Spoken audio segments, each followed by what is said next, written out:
County for years. They offer a full line of affordable insurance coverage of all types. Many people are attracted to Ellis Agency Insurance because of their friendly, knowledgeable staff. Call independent agent Johnny Ellis for a true comparison of your personal or business insurance. Ellis Agency Insurance at the Old Cullen Insurance location, 1134 Harrison Avenue, across from Dandy Donuts in Delhi. Call 763-1627. PCB Hobby, the beach's premier hobby store for sports cards, comics, coins, and trading card games. PCB Hobby carries the largest selection of boxes and packs from the latest releases of brands like Topps, Panini, Leaf, and more. Looking for a specific player or team? PCB Hobby has a wide assortment of raw and graded cards. They carry parallel rookie, game used, and autographed cards in both modern and vintage. Have a collection you want to sell? We buy, sell, and trade. PCB Hobby on Back Beach Road, just east of Florida Linen. Call 850-320-8388.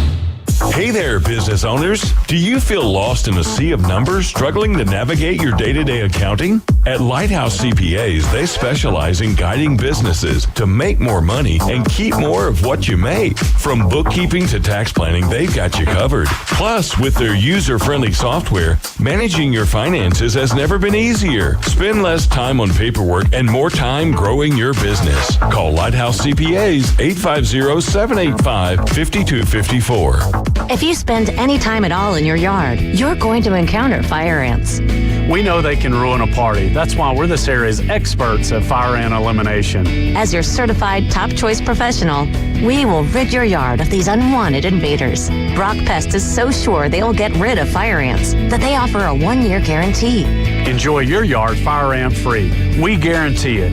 Give us a call for your free consultation. Brock Lawn and Pest Control, our family protecting yours since 1968.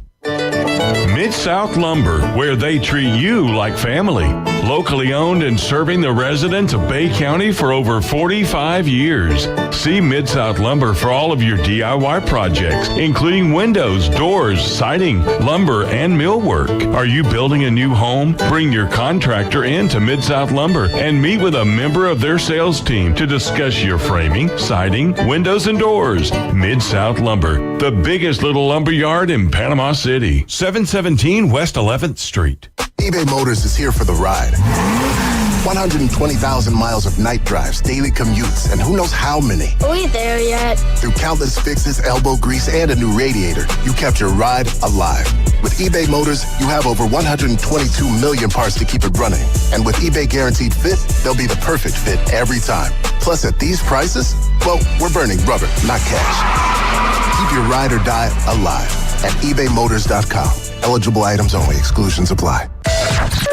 WVLQ Port St. Joe, WGSX Lynn, powered by Panama City Toyota. ESPN Northwest Florida. It's the next evolution of sports talk radio. The biggest stories and the biggest reactions. Now. And now we're taking with the first pick. This is the last ball you got in the bag. The Inside Drive. From college to the pros, interviews with the newsmakers, sports betting, your phone calls, and more. And now, The Inside Drive with Ryan Mulvey. Broadcasting from the Bill Kramer Chevrolet Buick GMC and Kramer Marine Outdoor Studios on ESPN Northwest Florida.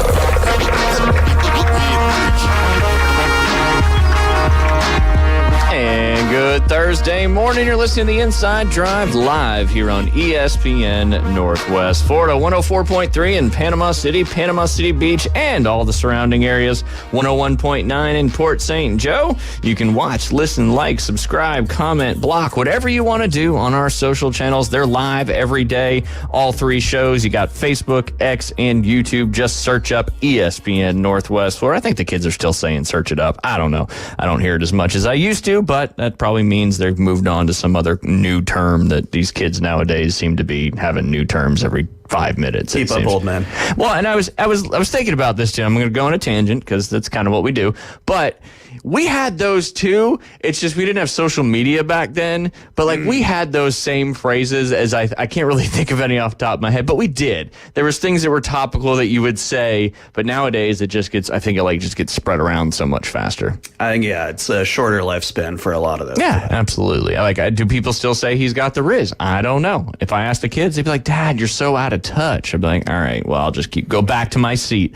That is for sure. But as always, you can download our free mobile app inside the Google Play or Apple Store. That one you do need to search 104.3 ESPN Northwest Florida. You can also go to ESPNPC.com and get your vote on. If you click on the top of the page where it says Best of the Bay, we're coming down to, I think, Thursday, Friday, Saturday, Sunday, Monday. We got about 5 more days to get those votes in once per day per email address. It'll take you right there to the entertainment and leisure people section where you can vote the Coach James Hale Show, the Inside Drive, the Afternoon Underdogs, or Sam Peoples with the Braves Dugout Podcast on lots of different categories in there. So we'd appreciate your vote if you could make it happen for us. We'll see how it goes. I think the winners will be announced in August. So again, you can do that once per day between now and June 24th.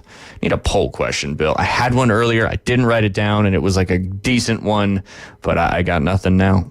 Ooh, so top of mind? Yeah, top of mind. Fire from the hip. Let's go. That's all I do every day on the show anyway. Let's just go since we've been on golf. Oh, D. Hayes may have one. Texas A&M. That actually was going to be my poll question. Mind reader. God, that was going to be my poll question. That's amazing. Man.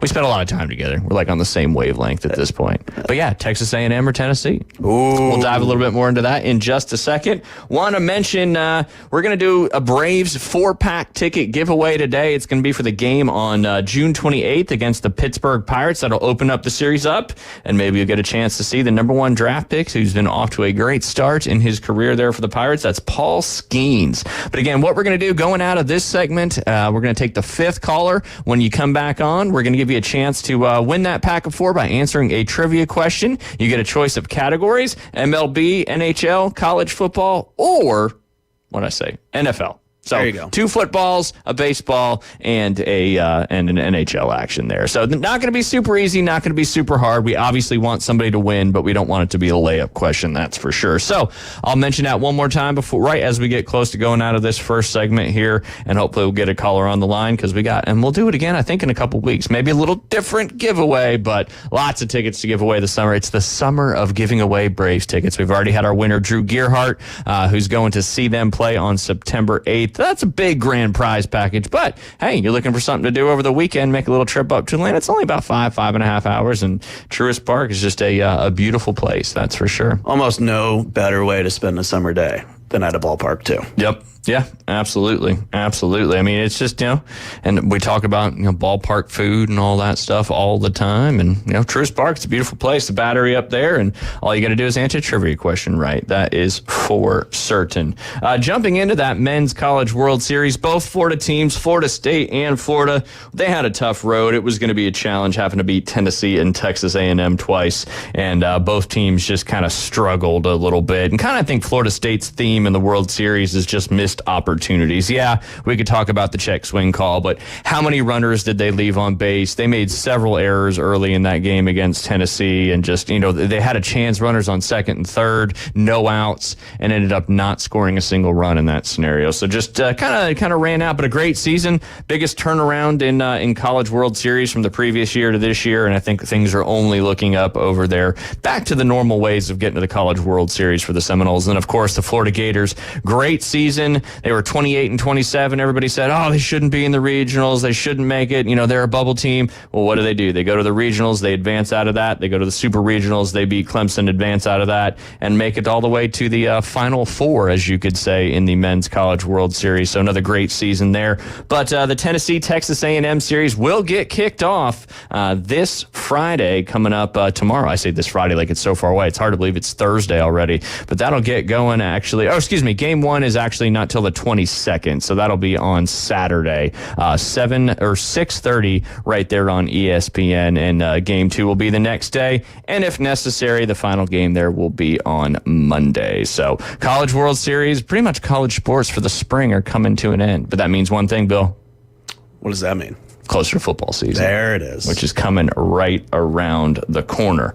Also, some fun facts on what today is. It's the summer solstice. It's June 20th. Hard to believe we're officially in summer, although based on temperatures, you could say we've been in summer for quite some time. It feels like we've been there. But, the official kickoff, always something fun to do. Absolutely. On the first day of summer. How about that last night, though? I mean, it was kind of cool It was kind of cooler out there today. Yeah, we should have had practice last night. I know. Well, guess what? We'll do it tonight. And it'll be nice and steamy. Yeah, there you go. Maybe it'll stay a little bit cooler there. That's for sure.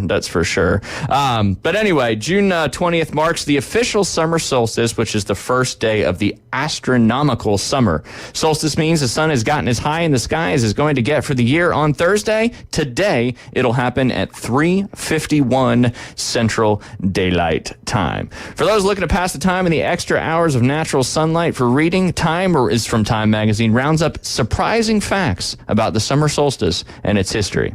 The summer solstice is the longest day of the year. I think most people know that. Don't know if Jay would have known that, but we're going to go with he did.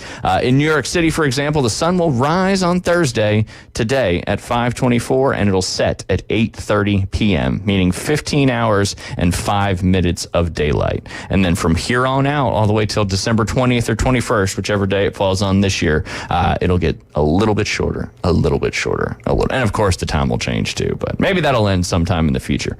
Another fun fact. This only happens in the northern hemisphere. Is it the Tropic of Cancer or Tropic of Capricorn that's on the top? Tropic of Cancer. Cancer's on the top. Capricorn's on the bottom. In the southern hemisphere, June 20th is the shortest day of the year. Earth has seasons because it's tilted on its axis. So light from the sun changes throughout the year differently for different parts of the world. So you could really, you could have the longest day of the year, and then you could take a little trip down and have the shortest day of the year. If you want to go winter, just fly across the equator, go to the southern hemisphere. There you go.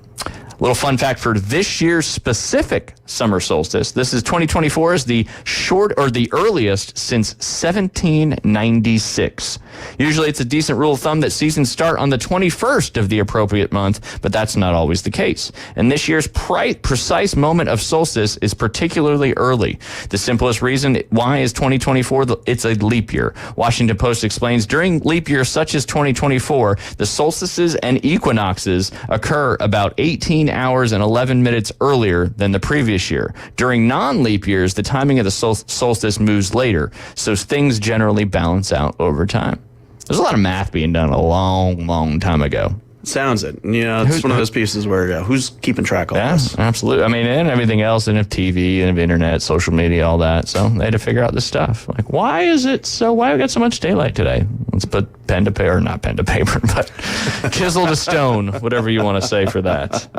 No one actually knows who discovered the solstice. The question who first figured out the longest day of the year corresponds to the sun's highest point in the sky is spectacularly unanswerable. Owen Gingerich, Professor Emeritus of Astronomy and History at the Science of Harvard University, told Time in 2016, no writing to record this great discovery. Lots of mists of time. It's fun on those astronomy facts. Just go Galileo. I feel like 9 times out of 10, it was Galileo's the answer. Yeah, absolutely. So for this one, there's no person who actually gets credit. Well, I'll just call it Galileo. I like it. We put it out there. Yep. Now everybody knows. But the Egyptian Stonehenge, not the one up there in, where is it?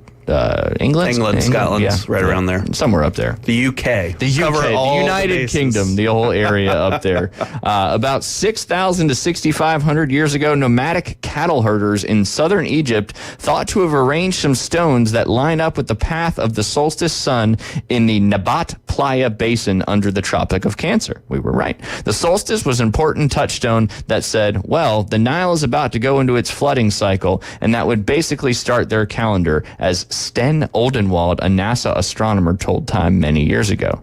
The summer solstice is a boom for solar energy. That's kind of an obvious one. You have the longest day, so you got the most daylight, and that's going to obviously add more to the whatever solar panel you're using. More sun. Yeah, more sun, more energy. There you go. That's a simple one. The summer solstice is not the hottest day of the year, which is clearly being proven today. It is not as hot as it's been today as it's been the last, 30 days or so. Yeah.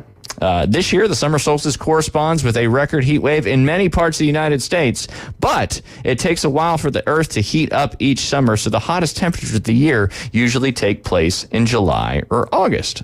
I thought this was a fun fact that kind of brought everything together. People will be playing a lot of golf. Golf clubs across the country are hosting sunrise to sunset golf tournaments. One of the bigger ones, which being with Kemper Sports for a while and Bandon Dunes was part of that portfolio, they have their huge solstice golf tournament where they play 72 holes of golf. They all get out there, sun up, all the way to sundown. They call it the Solstice Golf Tournament out there at Bandon Dunes. Now, I was actually reading an article about that yesterday.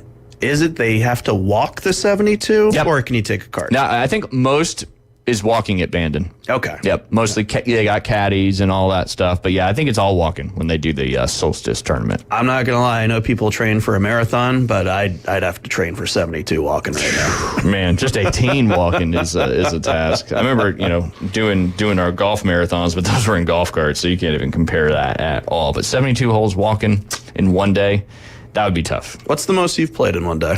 In a cart, we did 151 one year for Folds of Honor. Okay. But that's when Bay Point had 2 golf courses, and we divert all the play to the other course, and we just fly around. And then we did do it one time after the hurricane, but we put an American flag on one of the golf carts, so we told everybody when they teed off, like, if you see the American flag, just move out of the way for a second. We'd be gone in a minute and a half. Nice. So at least people were prepped. Yeah, they were ready. They were ready, and they kind of cheered us on because we'd see them pretty quick. I think we'd see like a group that teed off of one. We'd probably see them 4 or 5 times in their round because we were just flying around, and we hold out on every hole.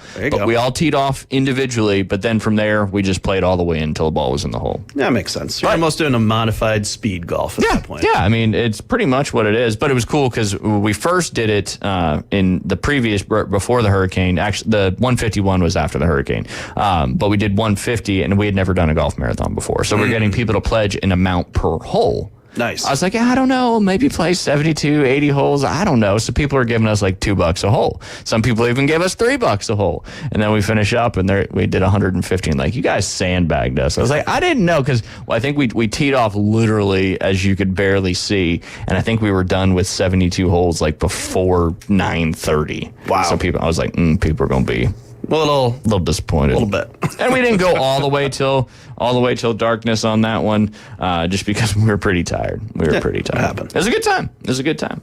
Continuing with the solstice facts, in Sweden there are all kinds of parties celebrating the summer solstice in which people dance around a maypole with flowers in their hair, eat a lot of smoked fish, and take shots of vodka. A lot of children are born 9 months after the midsummer in Sweden. Jan Ovan Svan, a Swedish ethnologist, once told CNN. And doing yoga. In India, mass yoga sessions take place, drawing hundreds of thousands of participants. As Time previously reported, it is said the summer solstice, when in Adiyogi, means first yogi met his disciples. Historically, the United Nations has timed International Yoga Day to the summer solstice. Y'all didn't think I was going to be talking about the summer solstice today, but if you don't listen to the Inside Drive, you're probably surprised. But if you do, you completely understand where we're at. I'm a little bummed for wearing the Boston sweater today because those house money cats, it's the big sun. Yeah. I missed the mark on it today. That's okay. I think, you got game 6 is tomorrow in Edmonton, so I'm expecting some big things out of you tomorrow. I said I got to lean out for one day to really lean in tomorrow for the Panthers. Yeah. You got to take a step back before you can take a step back in. I like it. There you go. I like it too. Is that going on the door? Yeah. Step back before we're going to step back in? Yep. All right. Cautious, right? Play like a champion today. Hit it on the top. We talked about the College World Series, but just want to give LSU baseball fans another shout out. They've donated $7,081 in the form of donations from the LSU baseball fans to the BR Food Bank up there in Omaha. So even though they're not competing, they're still kind of living on their legacy from last year with the 68,000 Jello shots and doing some great things. But with the finals being set, you can only imagine the two teams that lead in the Jello shot competition are Tennessee and Texas A&M. Both have eclipsed the 11,000 mark, with Tennessee at 12,804 Jello shots at the close of business yesterday. Texas A&M 11,762. A far cry from what last year's was, but they still have all the way potentially through Monday to get that rocking and rolling. Don't forget, coming up here in just a couple minutes, we're going to take that fifth caller, ask some trivia. What category do you think they're going to go with, Bill? I hope baseball, just for going to the ball game. Nope. But I do like to choose your own adventure. That way, if you are more adept in trivia knowledge on a certain sport, you have a puncher's chance. Yeah, absolutely. And we didn't include NBA, we didn't include college basketball, but I was kind of like, those sports aren't going on anymore. Baseball's going on, hockey's about to end, and we're on the cusp of getting close here to the NFL regular season as well as the college regular season. Speaking of college football, they're starting to put out some of the EA college football rankings, and no surprise, here are your top teams. Who do you think the top team is out there? Ooh, you're talking to the wrong guy for college. That's okay. You got it. College football, highest ranked team in EA college football, 24. Oh, just in all of college football? Ohio State? No, Georgia's got a 98 overall ranking. What do they got Ohio State at, 97? Yep. Okay. And then who do you think they got third at 96? Man, that's actually kind of tough. You can't give me hints like that. No. I didn't see if you saw it or not. Yeah. Yes, Texas with a 96. You give me the I love you side. So. Yeah, that's true. That is true. But, I don't know if this is surprising or it's not, but they do have one of the best transfer quarterbacks in the country. This is the fourth-ranked team at 95 overall. Ole Miss. Nope. But what's Michigan at? Not Michigan. Probably gonna be like 88. Yeah, they lost so many players. That's fair. They lost so many players. But the next team up, the Oregon Ducks, at 95. Bringing in Dylan Gabriel. We'll see how that goes. They got some weapons. And then the Alabama Crimson Tide at 94 with the team you just mentioned, the Ole Miss Rebels at 94. This one, I don't know if it's surprising or not because I think they really are on the up and up, and that's the Missouri Tigers. Yes. 93. That's a team to watch out for next year, that's for sure. It's going to be interesting to see if Drink can get back-to-back seasons, winning seasons. Yeah. Not just winning seasons, but, 10 wins or more with the Tigers. And it's going to be a tough one coming up with all the changes. Oklahoma, Texas coming in, schedule, no more divisions, all that stuff. Notre Dame, 92 overall. Utah, 91 overall. The Michigan Wolverines, they're at 91 overall. Clemson, 90. Looks like Penn State, 90. LSU, 89. Obviously. These ratings are on steroids. Yeah, no, absolutely. Shouldn't it be lower? I don't know. We'll see when the game comes out. And then it looks like Kansas State, 89. Florida State, 89. Ooh, I would be ticked if I was a Florida State Florida fan. State's just getting it. Left and right. Is DJ Uiagalelei going to be the guy? I mean, and Mike Norvell's done a pretty good job at that quarterback position, so we'll see. I'm interested in that, but again, these ratings should fluctuate as the season goes on, and most of us probably won't even be paying attention to the live rosters because we'll be building our own dynasties. Absolutely. Coming out July 19th. Ironically, the same day as the new Twister movie coming out. Twisters. Yep. I can't believe they're doing a second one. I cannot wait. We actually went to a movie for the first time in a long time. The kids wanted to see that. I don't even remember the stupid name of the movie. It was the one with the emotions and all that. And it was the second one. We went and saw it, and there was a preview for Twisters 2. And I was like, oh, man, I can't wait. And I was talking to Liam this morning. He's like, have you seen Twister? He's like, no. I was like, oh, we got to watch Twister. Nice. It's a classic. I haven't been to a movie theater in so long, and it's just funny. It's like, you remember when you go to the movies and you're stoked to see your movie, but then a preview came out and we're like, oh. Yeah, yep. There's actually some surprisingly pretty good movies coming out, I think. So, but Inside Out, thank you, Beth. That was the new movie. Inside Out 2 was actually, it was kind of funny, kind of cute. It was a good movie. I saw the one clip from the first one was shown to me where the dad's sitting around the dinner table and the mom or the wife's talking to him, and all you see in his head is the little old-timey hockey thing going on. Yep. And I was like, yes, that makes sense. And it's a very hockey-centric movie because the girl who they are inside of, and she's about to hit puberty, and her complete emotions change, all that stuff. But yeah, she's a hockey player. and she's going from middle school to high school. Nice. So it was actually a pretty good movie. All right. And with Ryan, she's 12, so there's a lot of correlations there. A lot of tie-ins for this guy. Absolutely, absolutely. But we got to get our fifth caller on the line. When we come back, hopefully we'll have that fifth caller on the line. We'll give you a chance to win a 4-pack of Braves tickets there. It's going to be 850-215-6290. Give us a call, play some trivia, and you could go see the Braves play the Pittsburgh Pirates on June 28th. We'll be right back.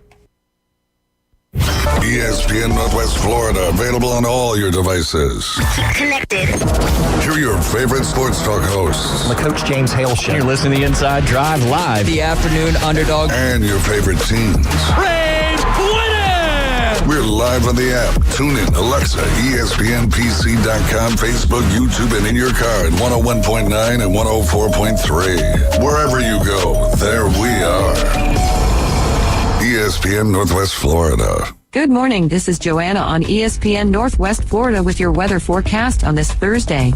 A chance of thunderstorms and some sun this afternoon and evening with a gentle breeze out of the east at 11 miles per hour and temps near 88. Tonight we will have clear skies and be warm at 75. A variety of sunshine and a possibility of thunderstorms tomorrow and a high 91. This forecast is brought to you by Earthworks of Northwest Florida. Thank you for keeping that dial on ESPN Northwest Florida. Rely on it. Northwest Florida Wrestling brings exciting professional wrestling to the Cottondale Community Center. Titans clashing, grudges settled, and gold on the line. Don't miss a single high-octane moment.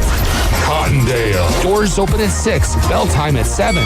Tickets are $12. Kids 6 to 12 just $8, and kids under 6 are always free. Northwest Florida Wrestling invades Cottondale. The fourth Saturday of every month. It's The Clash in Cottondale. Saturday, June 22nd. Do you have a car sitting around you want to get rid of?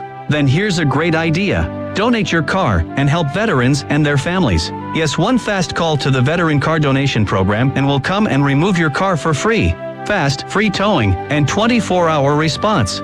You can donate most cars, trucks, or SUVs in most conditions. The proceeds raised goes to help active military, veterans, and their families, and you get a tax deduction. All you need to do is make this free call. Get rid of that old car and help the vets. We make it easy. Make this free call now and book your fast and easy pickup. Call the Veteran Donation Program now. Donate your car and help veterans and their families. Operators are standing by. Here's the number. 800-932-1176. 800-932-1176. 800-932-1176. That's 800-932-1176. And now the Inside Drive with Ryan Mulvey. We're going to have a talk. Tell me what you know. Broadcasting from the Bill Kramer Chevrolet Buick GMC and Kramer Marine Outdoor Studios. It's a frantic noise. ESPN Northwest Florida.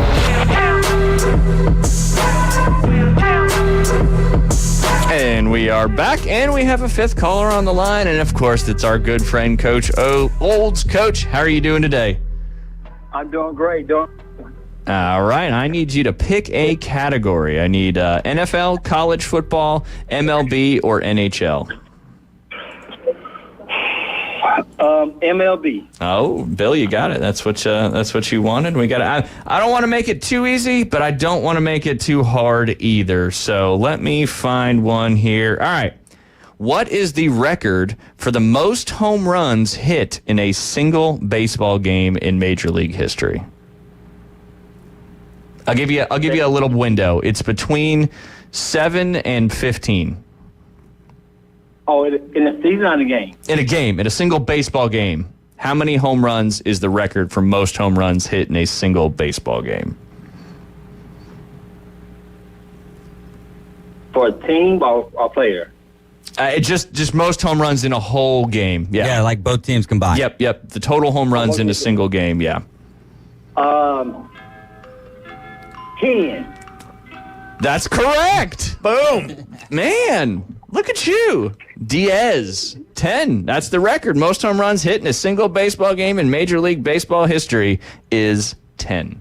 What game was that at? It doesn't say. Oh, come on. But we could do. David could do some more research. But Coach, we'll just get you. If we probably have your email already, but we'll get these tickets. You don't have to come pick them up or anything like that. We'll be able to transfer them right to email. So if you don't have your email already, just stay on the line and David will grab that for you. But you'll be heading up there for the Truist Park. 4 tickets, the Pittsburgh Pirates and the Braves. Maybe Paul Skeens will be pitching. Do you have that answer there, David? Oh, yeah. It was the Toronto Blue Jays, 10 home runs and an 18-3 win over the Baltimore Orioles. What year was it? That was 1987. Okay, so what? I mean, I was like, is this going to be like 1952 or something? 1987, Yeah, that's not too bad.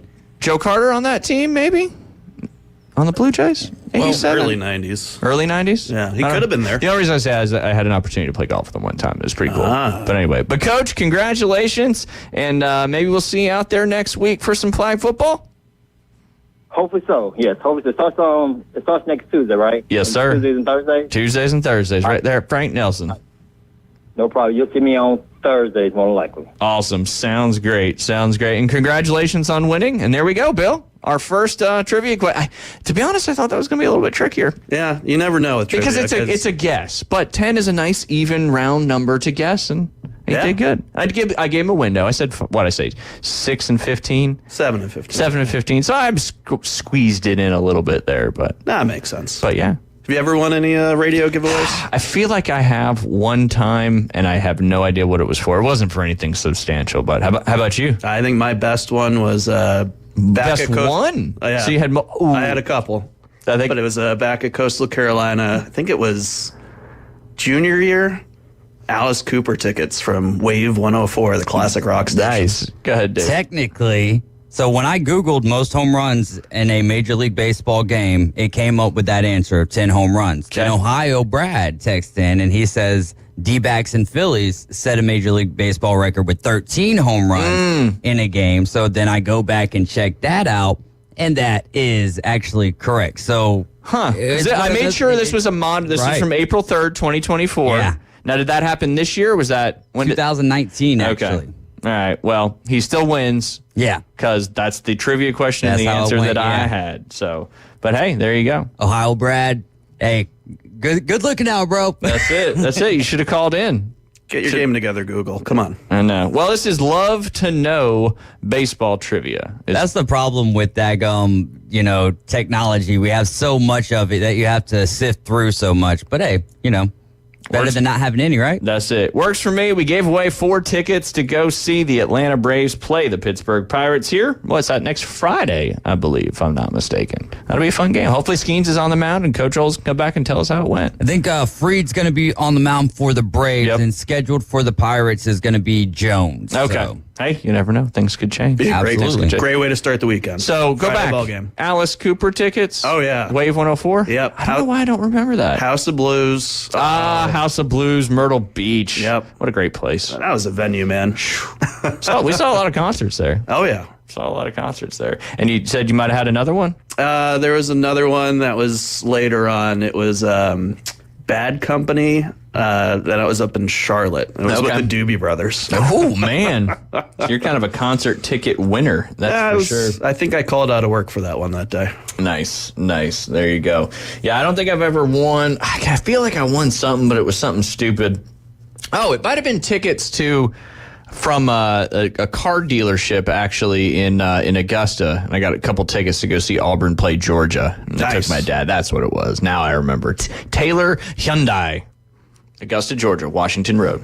There you go, Taylor Hyundai. There's the memory right there. That's it. It came back. I do remember I did get an opportunity during a Coastal Carolina football game to kick at halftime to win the Chick-fil-A for a year. Do you remember that one? I do. And then I just botched the kick because we may have had a little too many libations before the game. I can't recall if the whiskey fighting cock was involved or not, but I think you can recall. Yes, absolutely. Mike King was notorious for bringing that to the tailgates because we pretty much started tailgating at Coastal Carolina University. That's right. Well, we were there year one for the football program. So you're welcome for the rest of the Coastal Carolina alum that have since tailgated since 2003. I wonder, maybe that was probably a good move not to get Chick-fil-A free for a year. Yeah. Hindsight. Yeah, hindsight 2020.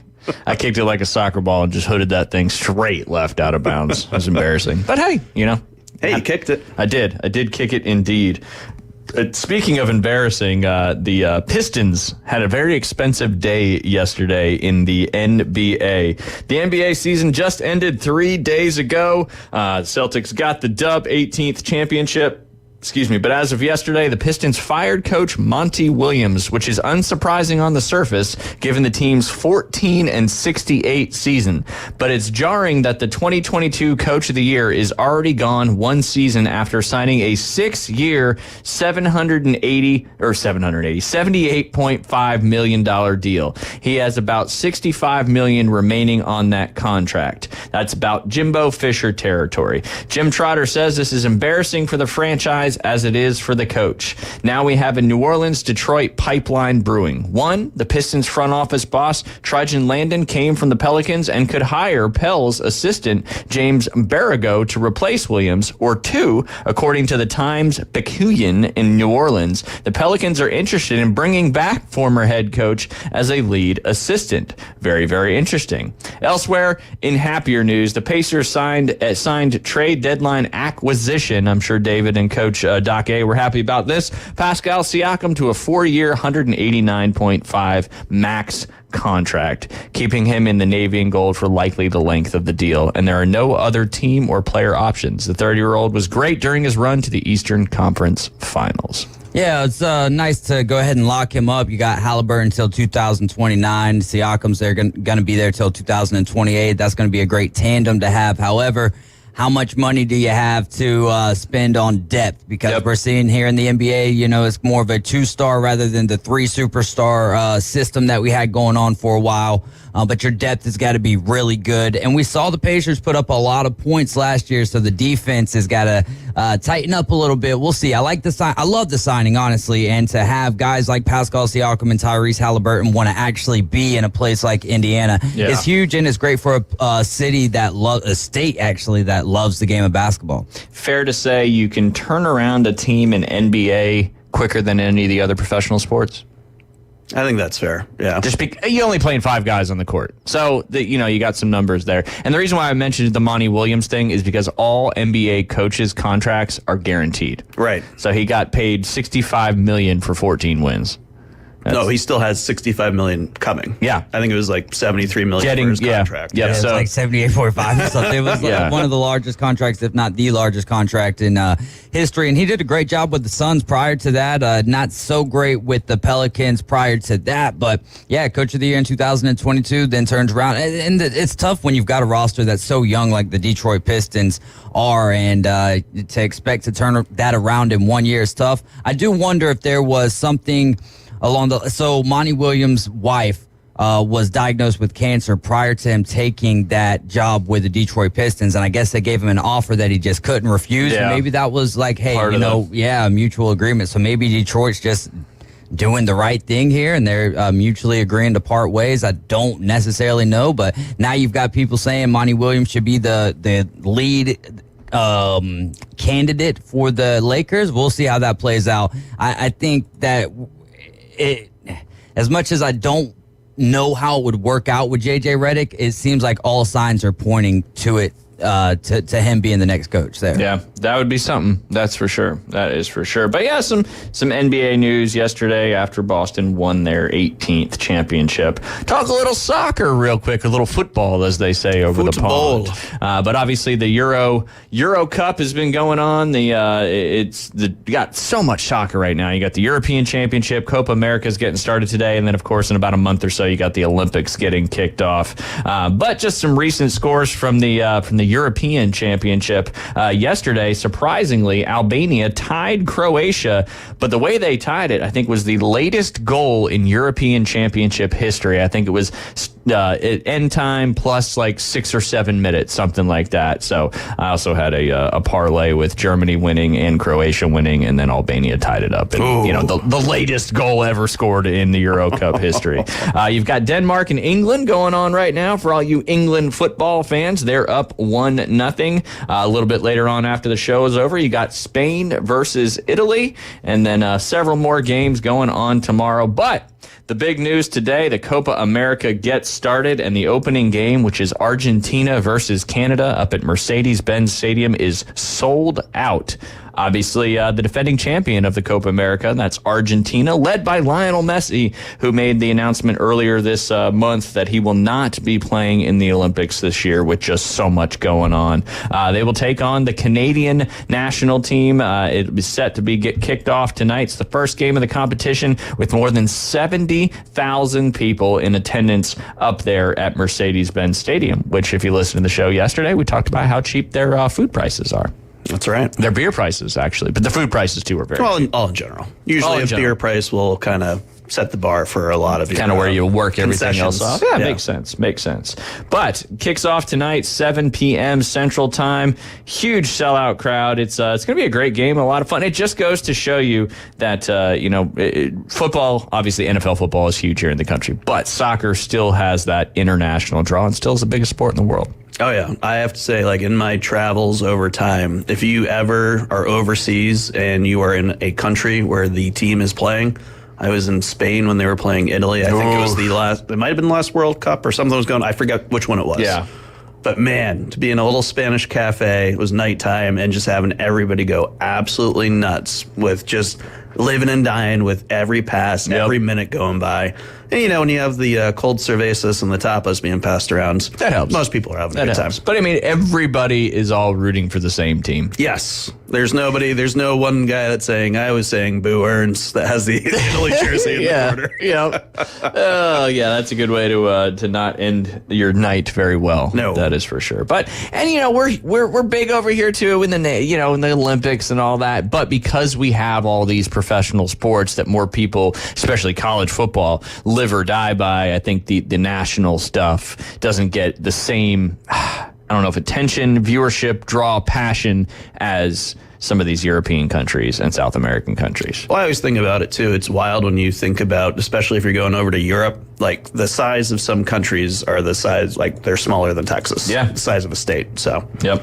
You always take that into consideration. Absolutely. But Argentina and Canada get it going tonight. And then over there in Jerry's world tomorrow at AT&T Stadium, again, that'll be at 7 p.m. Central Time. You've got Peru versus Chile. Saturday, you've got Ecuador at Venezuela. That's going to be at Venezuela versus Venezuela at 5 p.m. Central Time, played at the home of the San Francisco 49ers, the Levi Stadium. And then the nightcap on Saturday, 8 p.m. kickoff Central Time. You've got Mexico and Jamaica. That's at the home of the Houston Texans, NRG Stadium. Followed by the United States getting their 2024 Copa America bid underway. They take on Bolivia as a huge favorite. That gets kicked off at 5 p.m. again at AT&T Stadium. And then if you want to make the trip down there to Miami or close to, you've got Uruguay and Panama at 8 p.m. at Hard Rock Stadium. And then, of course, Monday, you have Colombia and Paraguay, 5 p.m. at NRG Stadium, and then Brazil at Costa Rica at SoFi Stadium. So although these are football, soccer games, all being played at NFL stadiums. I think it's fun. Absolutely. I mean, if you're a betting person, this gives you a lot of opportunities. Although I will say, don't believe the lines as much as you think in soccer, because all it takes is, one play, one mistake, and a team that shouldn't win scores a goal. And we've seen that quite a bit. Although I did steal one the other day. The Portugal, I forget who they were playing. Portugal, I think I sent it to David. Portugal and somebody, but Portugal went down 1-0 with about 30 minutes to go in the second half, and they shouldn't have been. Oh, Czechia. And I don't know why they call it Czechia now. It's the Czech Republic is what it says on the internet, but then they were calling them Czechia and all that, but I think it's every 10 years they do a rebrand. They just changed, rebranding their country. I like it. But they were down. They were huge favorites going to the game, like minus 350 or something like that. And then Czechia scored first. So it went to plus 350, the live line. So I jumped on that, and Portugal ended up scoring 2 goals and ended up winning the game. So nice. You just never know what's going to happen. In a parlay, how many are you going for the old football? 2. Yeah.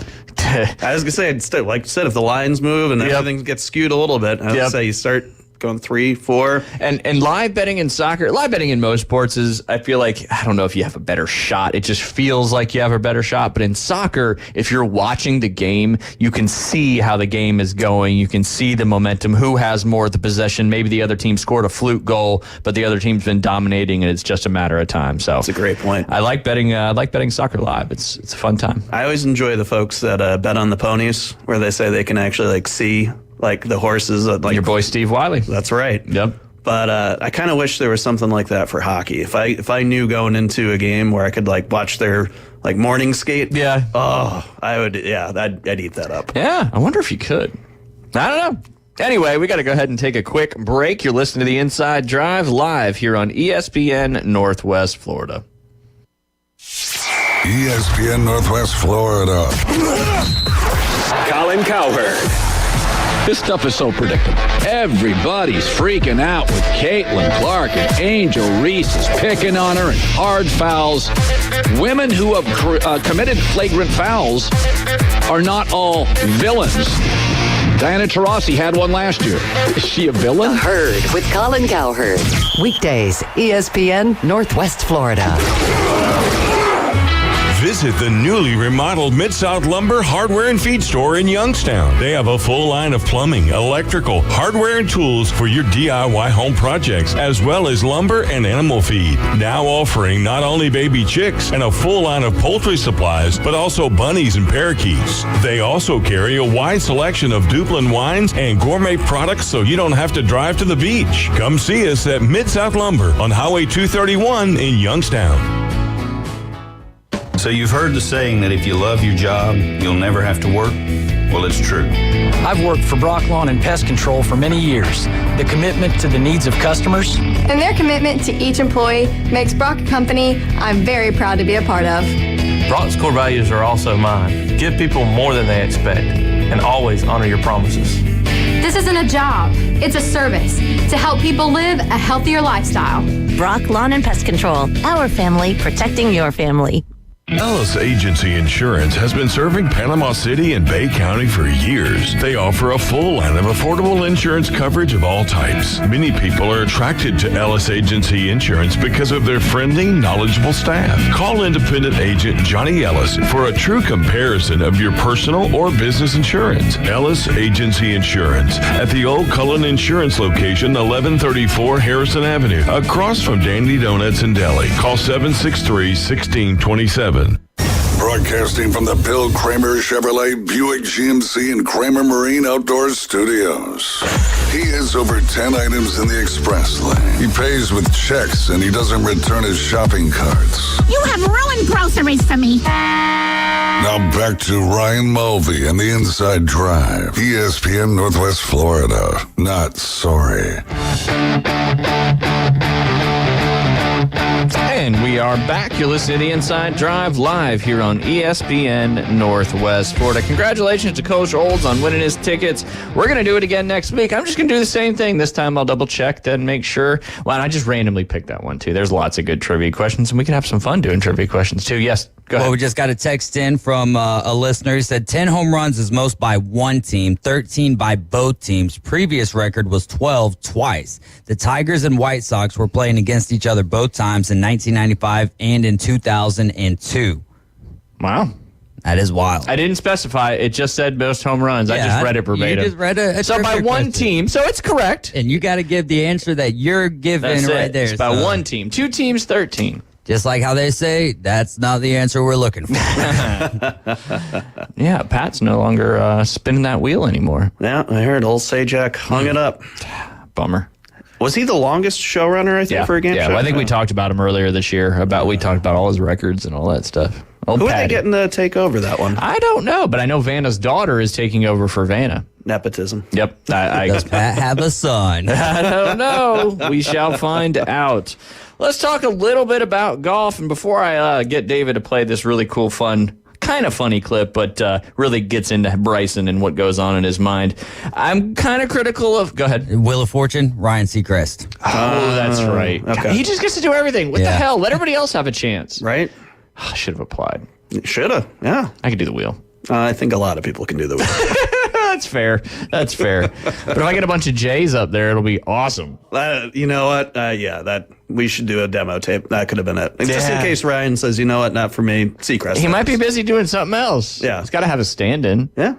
It's just got to be Jay that's one of the contestants every show. The redneck ring of reality. Yeah, there you go. There you go. See, we're on our way to a new game show. I think you got to go out to LA for that one, though. Boo. I think so. That doesn't sound fun. Studios, whatever. Yeah. More sun. More sun. That is true. I don't know. Is there more sun here than here? The ocean's colder, though. The ocean is The Gulf much is colder. a lot warmer here. Yeah. Maybe stay away from LA. Yeah. You'll be fine. There you go. There you go. Scarier stuff out there in the ocean, too, right? Well, I mean, with all the sharks around here lately, who knows? Yeah. The orcas, I still think the orcas is the cause of all that. But anyway, I've been very critical of Charlie Woods and the tournament he's played in. Obviously, he won the state championship. He played in the father-son with his dad. He always does really well. But he struggled on some AJGA tournaments, which is the highest level of junior golf. But he accomplished something yesterday, and I can know it is a feat to make this particular golf tournament. It is one of the biggest USGA championships for kids under the age of 18. And Charlie Woods qualified for the U.S. Junior Amateur after being the medalist at the qualifying yesterday. Charlie Woods, the son of 15-time major champion Tiger Woods, qualified Wednesday for the U.S. Junior Amateur Championship. He posted a 1-under-71, finishing first at a qualifying event at Eagle Trace Golf Club in Coral Springs, Florida. Charlie was one of 4 golfers to secure his spot in the U.S. Junior Amateur. He said, "It feels amazing to qualify for my first USGA championship. I'm excited to compete at the U.S. Junior Amateur next month, especially somewhere as historic as Oakland Hills." Charlie, who played his back nine first, started his round with a bogey, followed by a double bogey, which probably would have knocked most of us out of the competition, but he responded with 3 birdies in 4 holes from number 13 to 16, ending his front 9 at an even par 36. On the back 9, Charlie recorded 2 birdies and just 1 bogey, shooting 35 to finish the day at 1 under par. Of course, his dad, Tiger, was in attendance observing Charlie, according to a USGA official. Last fall, Charlie's high school team won the state championship in Florida. As I mentioned, for previous years, he's played alongside his dad in the parent-child PNC championship. He's qualified for the U.S. Junior Amateur, follows in his dad's footsteps, who we notoriously know won 3 straight U.S. Junior Amateur championships, followed by 3 straight U.S. Amateur championships. Established in 1948, the U.S. Junior Amateur is open to amateur golfers who have not reached their 19th birthday, he was 19, who have had a handicap not exceeding 4.4. 3-time major champion Jordan Spieth and world number 1 Scotty Scheffler are past U.S. Junior Amateur champions. Obviously, this is significant for the U.S. Junior Amateur because it's going to bring a lot of attention to this tournament. And if you're not in the world of junior golf and amateur golf, you probably don't know a whole lot about the U.S. Junior Amateur. Maybe you don't know a lot about the U.S. Amateur. But arguably, the U.S. Junior Amateur is the biggest tournament for junior golf. Obviously, 18 and under, with a lot of history in this particular event. It's been being played for almost 90 years. But it's going to bring a lot of attention, obviously. I'm sure Tiger will be there. There'll be a lot of cameras there, a lot of media following him. So, we'll see how he handles that. Obviously, he's always going to kind of be in the footsteps of his dad. But, qualifying for the U.S. Junior Amateur, and if he can make it to match play, that would be something special. No slouch. Yeah, absolutely. And I, like I said, I've been a little critical of him because he's going to always be in the spotlight. He's always going to be in the shadow. There's always going to be a lot of media attention. And, for younger kids, that's tough to handle. And if he can get away from trying to live up to what his dad did and just kind of be his own person, which is always hard, maybe he can have some success and do well in college. No, I think that could definitely be the case. And it is funny because, you look through sports throughout the years and it's always amazing at I always joke about genetics, where you have the dad that has the couple kids and you see it throughout baseball, hockey, basketball, all major sports. Oh, yeah. It's amazing. But yeah, I think for the Woods Jr. there, he's going to always have, that extra little level of scrutiny, the extra little bright light on him. And it's going to be tough, but, it's the same thing. Probably got a good mentor there. Oh, yeah.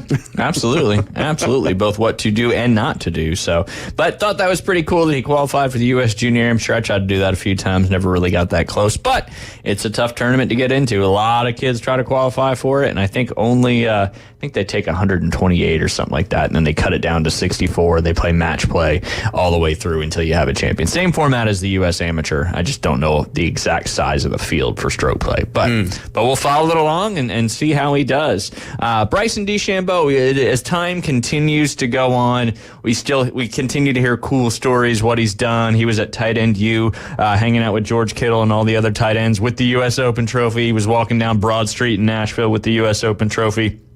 But going back to a press conference, I don't know if I think this was at the Live Tour event that is in Nashville right now. And a reporter asked a question about, what he does with his golf balls, and David's got a clip for it. Thing they were calling the salty balls. But my question to you is how did you come to that? How did you discover it? What led you to that? And what is that doing for your game? Thanks for the salty balls question. I appreciate that. I put my golf balls in Epsom salt. I'm lucky enough that Connor, my manager, does that now. I don't have to do it, but essentially we float golf balls in a solution to make sure that the golf ball is not out of balance. There's a big thing back in the day where golf balls were out of balance, and it's just because of the manufacturing process. There's always going to be an error, especially when it's a sphere. You can't, and there's dimples on the edges. You can't perfectly get it in the center. So what I'm doing is finding the pretty much out of balance-ness of it, how much out of balance it is. Heavy side floats to the bottom. And then we mark the top with a dot to make sure that it's always rolling over itself. It kind of acts like mud. So if there's too much weight on one side, you can put it 90 degrees to where the mud's on the right-hand side or the mud's on the left-hand side. I'm using mud as a reference for the weight that's over there. And it'll fly differently and flying consistently. Now, for most golf balls that we get, it's not really that big of a deal. I just try to be as precise as possible, and it's one more step that I do to make sure my golf ball flies as straight as it possibly can fly, because I'm not that great at hitting it that straight. So that's awesome. Thank you. Yeah. Thank you, David, for playing that clip. And he's a quirky dude. He's always been a quirky dude. But when you actually listen to him talk about mud balls all the time, right? Mm-hmm. If you're not playing lift, clean, and place, you get mud on the ball. They say if it's on the right side of the ball, it's going to make it fly the opposite curve than if it's on the left side of the ball. And it's just something you got to take into consideration, because that's how aerodynamics and all that work. And if you think about it, if a golf ball does have a heavier side, if you can align that straight with how you're hitting, you would, in theory, think that the golf ball would fly a little straighter. I mean, it's all smart. It's just that extra level step of preparation. And it is wild because, I don't know, like, this, again, growing up and being in sports and different types of sports, I always laugh because it's like the same thing. It's like how you tape a hockey stick. Yeah. It's to that point where he's just going to, not the extreme, it sounds it. Yeah. But he's actually doing due diligence the whole way through. It's not just, hey, I put my golf balls in Epsom salt because I think it makes it go straighter. It's no, I do that because of these particular reasons. And now I figured out why I could just never make it to that next step. Yep. I didn't put my golf balls in Epsom salt. That, you know what? That's for a lot of us, I guess. Ah, man. So there you go. You want to hit the ball a little straighter? Take the time. Epsom salt. It's good for everything, apparently. Yeah. Epsom salt, cure all, especially for golf balls. There you go. Make sure get your golf balls. You know where the correct balance is. Maybe we need to create a branded type of Epsom salt, just specific for golfers. For golf. Yes. All right. Nobody else take that. Ball salt. Ball salt. Done. Sign me up. Patent. We're filing it tomorrow. But yeah, I mean, just some cool stuff out of Bryson. Yeah, and he was just criticized so much. A lot of people said he was fake, disingenuine. And I don't know if he's trying to go out of his way with everything he's doing to make sure people realize he is. But I think this is just who he is. And, if at this point, if you're still not a fan of Bryson DeChambeau, then you'll probably never be a fan of Bryson DeChambeau. Agreed. So. And like we were joking off air yesterday about like sports psychologists. If Bryson has a PR team, if I'm that PR team, I am all over the map right now advertising it. Yeah, absolutely. I mean, and I think they're doing a great job on social media and all the different outlets. You're seeing him everywhere right now. Even if you're not a golf fan, he's showing up. But quick update up there at the Travelers Championship. And Bill, you've played TPC River Highlands. I have, before. and It's walked up there in it. your neck of the woods in Cronwell, Connecticut. Old stomping grounds, Central CT. But yeah, track was beautiful. And it was funny just talking about it yesterday. Yeah, it is watching the pros hit it. It is a very short track. It's amazing. One of my favorite memories from being up there was with my dad, but I remember seeing John Daly in person, ripping balls off the driving range, putting it on top of the Diet Coke can, just ripping through cigarettes. And he's one of those people, I always like, this is maybe a separate segment, it's like the athletes that you see in real time, who seem larger than life. Like I saw Ovechkin this past year at Madison Square Garden. Yeah. And man, just sometimes you have to be there in person with your own eyeballs compared to the TV lens. And it's wild. Yeah, no, absolutely. Absolutely. And I think, not to bring Beth into it, but when we went to the last Niners game in Jacksonville last fall, we were a little more close and she saw Nick Bosa kind of up close in person. And she's like, oh my God, he's a massive human being. I mean, his quads are, the size of my chest. And like, you don't really realize in some of these sports how big and just like you said, larger than life these athletes are. I mean, even Tiger Woods is a big dude. Dustin Johnson is a big dude. There's a lot of big guys. I mean, and don't even get me started on basketball. Basketball is a whole other ballgame. Oh yeah. But yeah, no, see Daly just being himself in the wild. In the wild. In the wild. As least as wild as Connecticut gets. Yeah. Hey, you guys get a little crazy up there, that's for sure. Foxwoods or Mohegan Sun. You got to go to the casinos there, buddy. One or the other. But only Hard Rock down here in Florida. But as we mentioned yesterday with Keith, he was talking about short golf course. There's already some great scores out there. There's been 2 64s in the clubhouse, Ashke Beata and Ricky Fowler. And if you're a live bettor, we were talking about live betting earlier. You can get Ashke Beata, who's had a great season. He's currently 24th in the FedEx Cup, 18-1 to win at this point. Ricky Fowler, some value there, 33-1 after a 64 start. Mackenzie Hughes has got 3 to play. He is 6 under par, 33-1. Taylor Pendreth in the house is a 65, 33-1. But I think those 33-1s are hanging out there because Mr. Scotty Scheffler, although he's not burning it down, he's currently tied 10th at -2 with 8 holes to go in his round today, and he is still the odds-on favorite at plus 300. Got a couple guys in there. Seamus Power, he's plus 20,000 right now, and he's 3 under par through 16. There's some value there. You want to put $5 down on that, and somehow Seamus goes ahead and wins the tournament. One of Keith's picks yesterday. That'd pay you some pretty good money there. That is for sure. But we got to go ahead and take our top of the hour break. You're listening to the Inside Drive live here on ESPN Northwest Florida. ESPN Northwest Florida, your home for Mike Greenberg. One of the things that separates great players is knowing they're going to make it. Every once in a while, you see a guy who looks exactly the way you do. Rory McIlroy, who so many people were rooting for, the way he putted that ball, he putted it with the mindset of, boy, I hope this goes in. And that was the most painful thing in the world to see. Greeny. Weekdays on ESPN Northwest Florida. Good morning. This is Joanna on ESPN Northwest Florida with your weather forecast on this Thursday.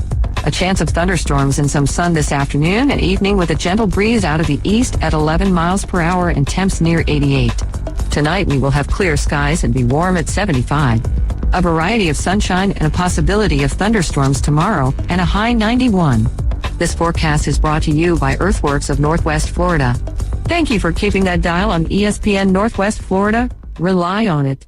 Discover the new Kia during the Summer Sticker Sales event going on now at Bill Bird Kia. Our SUV family is built for all-in adventures and endless possibilities. Whether you're traveling on the highways or off-road, you'll do it with grace and grit. Now offering 1.9% APR for up to 48 months on the purchase of a new 2024 Kia Sorento or a new 2024 Kia Sportage. You'll get the perfect balance of comfort, safety, and technology. Bill Bird Kia is the home of the 20-year, 200,000-mile warranty. Stop by and see us at 2435 East 15th Street or anytime at BillBirdKia.PanamaCity.com.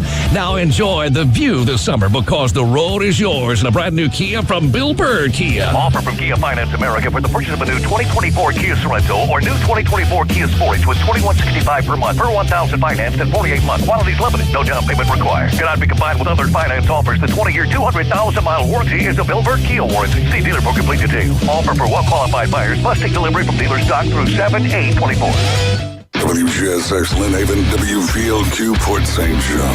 Powered by Panama City Toyota. ESPN Northwest Florida.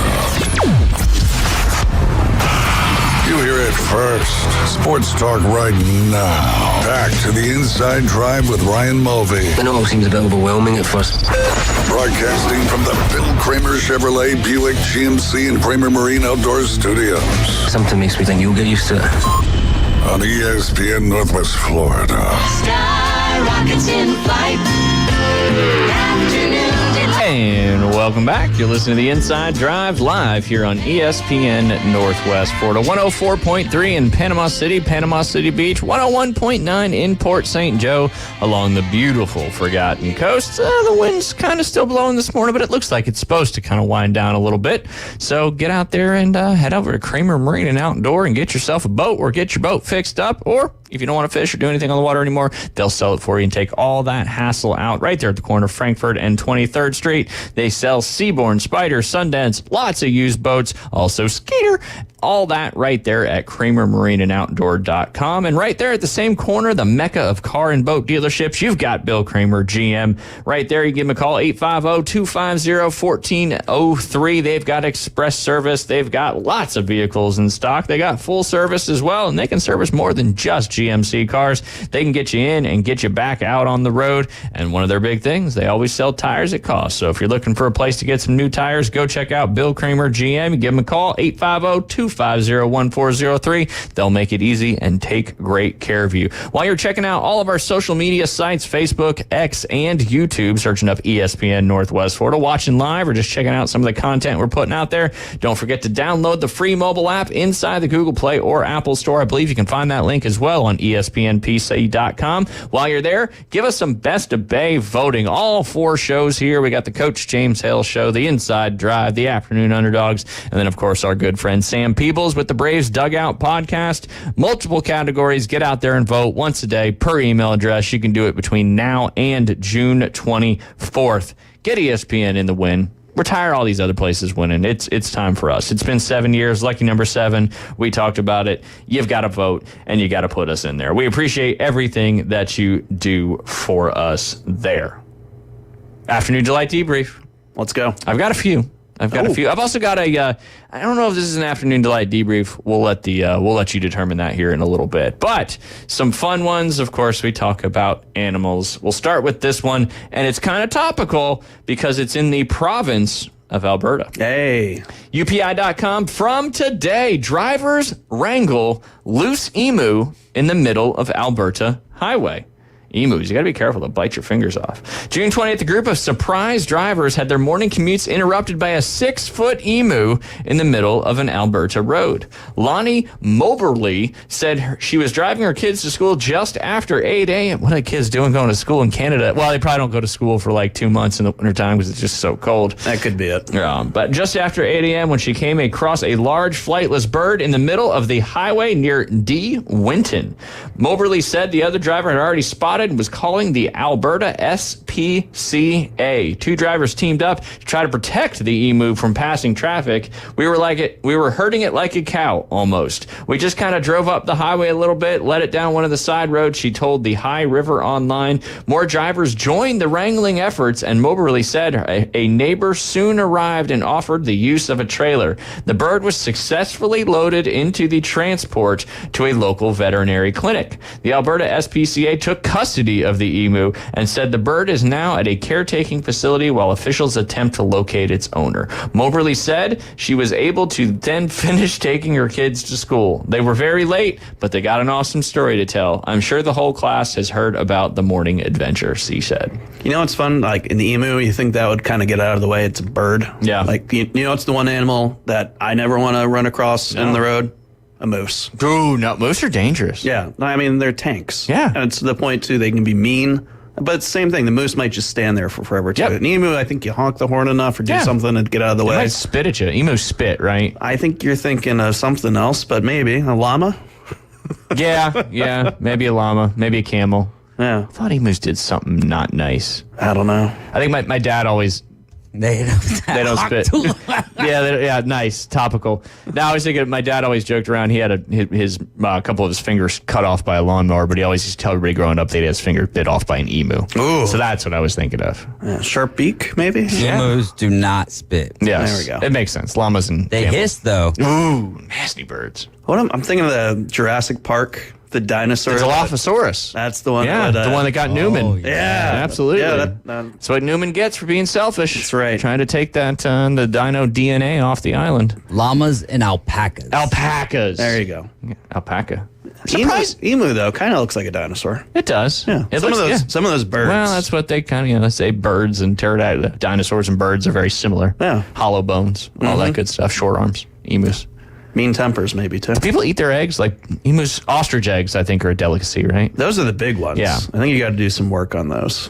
Duck eggs, though. That's your non-standard chicken egg. Ah, okay. Delicious. There you go. But do you think, this is in Alberta, they're going to play the game tomorrow? Do you think this is any kind of sway the game one way or the other? There's Absolutely not. no correlation between the loose emu and the game tomorrow? Unless there's an emu on the loose, like, I don't know, pregame tomorrow, I think we're okay. All right. There's a baseball glove conditioner called Emu Spit. Ooh, see, Hey, that I knew there was something. That's what we get. Did you? Yeah, no, clearly not.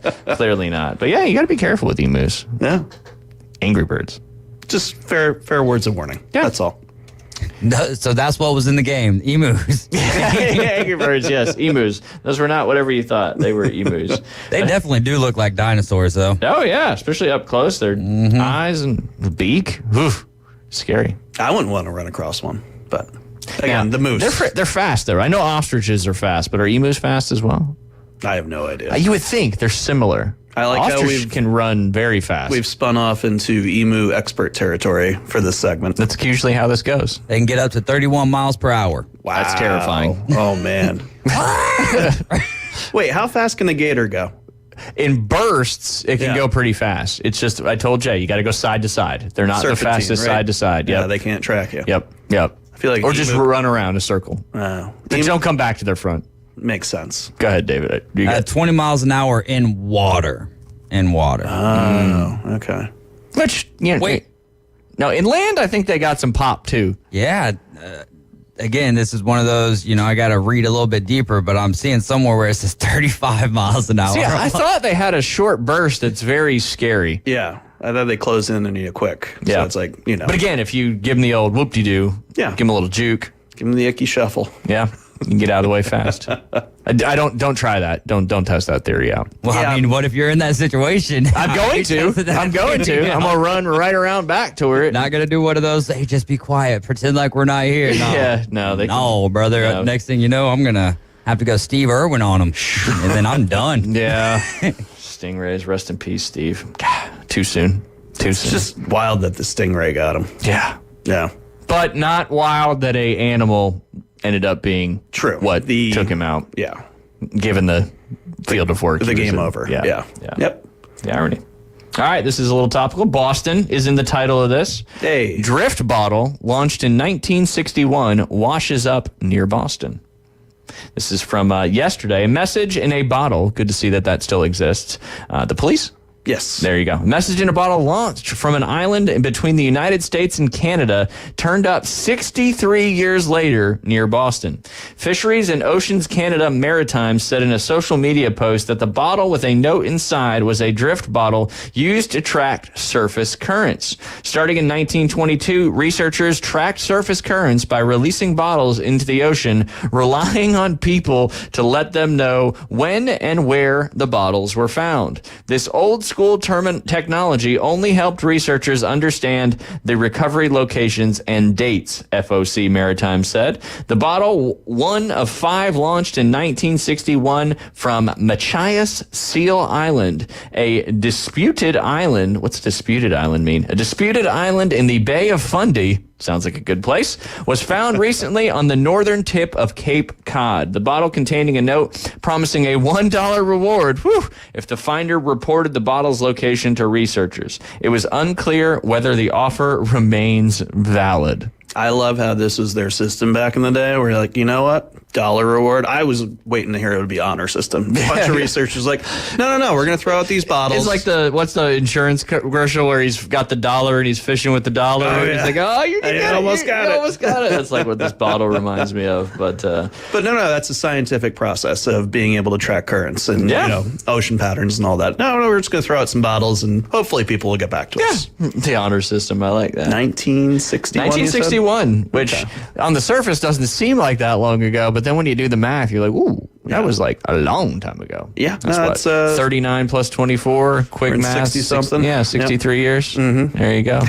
Sorry to bring back up the alligators No, here, but I'm please. reading this very long article here, and it says what to do if an alligator is chasing you. If an alligator is chasing you, just run in a straight line. Don't worry, they've got short bursts of energy. It's like a sprinter trying to keep up with a marathon runner. And if the thing gets irie, well, go for the eyes and give it all you've got.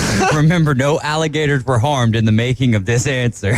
So they want chubs. I'm not buying it. I'm not going to try to outrun a gator. Like, who has more stamina, the gator or me? Well, it says that they don't have very much stamina because it's short bursts of energy, but still a short burst of 35 miles an hour. Yeah, with my jump speed of you're Vanilla Vic, brother. Yeah, but hopefully my short burst lasts longer than the alligator short burst. There you go. So is the theory of the zigzag running, it's not true? We're from Florida. We're going to hold on to that theory. Okay. I thought it's because they couldn't track it. But apparently... Well, with short arms, you don't have a lot of good dexterity, and, you can't jump side to side very fast. Yeah, or legs. Short arms and legs. I think like torpedo, like they'd go straight. I think that's what this is saying. They got short bursts of straightaway speed. Yeah. I'm running a post route on them. Yeah, absolutely. I'm going to hit the in and out route. Now I just love the Happy Just not in towards the gator. The Happy Gilmore. Yeah. You might have got it in my hands, but I got his eye. It's still Is so. Chubb's going to be in Happy Gilmore too somehow? Unfortunately, unless we're doing the whole CGI and hologram. Yeah, thing. because Carl Weathers passed away. Yeah, I think it's going to be something from the sky. They'll figure it out. Yeah. He'll be in there in one way, shape, or form. We'll see. Hopefully. Maybe. I'm still waiting to see what they do for 2. I still wish they wouldn't have killed him in the first one. Yeah. Because he was so excited he got the gator, and Chubb should have been happy, but instead he was scared. They were foreshadowing. Yeah, they were. Yeah, absolutely. That's tough. That's tough, Chubbs. Anyway, we'll pivot to a more positive one, kind of a crazy one. UPIs from yesterday. Woman gets her master's degree from Stanford at the ripe age of 105. June 19th, a woman who left school during World War II finally received her master's degree in education 83 years later at the age of 105. They never say it's too late to go back and get your master's degree, Bill. I mean, at 105, I think you've accumulated your life lessons there. Yeah, you would think so. What is that going to get you? But anyway, we'll finish the story. Virginia Ginger Hislop earned her bachelor's degree from the Stanford University School of Education in 1940 and immediately started to work on her master's at what now the Stanford Graduate School of Education. Hislop's boyfriend, George Hislop, was called up to serve in World War II, leading the couple to get married and leave campus just before she would have turned in her final thesis to get her degree. I thought it was one of those things I could pick up along the way if I needed it, and I always enjoyed studying, so that wasn't really a great concern for me. Getting married was, Hislop said in the Stanford news release. Hislop, I think I'm pronouncing that, Hislop, Hislop. Yeah, sounds good. Who now lives in Washington, remained in the education field by serving on her local school board, chairing the Yakima School Board of Directors. Wasn't there a Yakima in Myrtle Beach area? River? Wakima. That we lived in the Wakima Hall. There you go. That's right. See, it's all coming back. She was served on the member of the board. She was the founding member of the board of directors for the Yakima Community College and helping start the Heritage University on Toppenish, Washington. Toppenish, I think, is where ironically, is where they're playing the Women's U.S. Open this week. I'm going to find that out in our next break. Land of emus. Yeah, the land of emus. There you go. Just a little south, where she served 20 years on the board. Hislop returned to Stanford 83 years later after leaving to accept her master's degree at the age of 105. I've been doing this work for years, and it's nice to be recognized with this degree, she said. She walked across the stage at the GSE diploma ceremony and was handed her diploma by Dean Dan Daniel Schwartz. My goodness, Hislop said, I've waited a long time for this.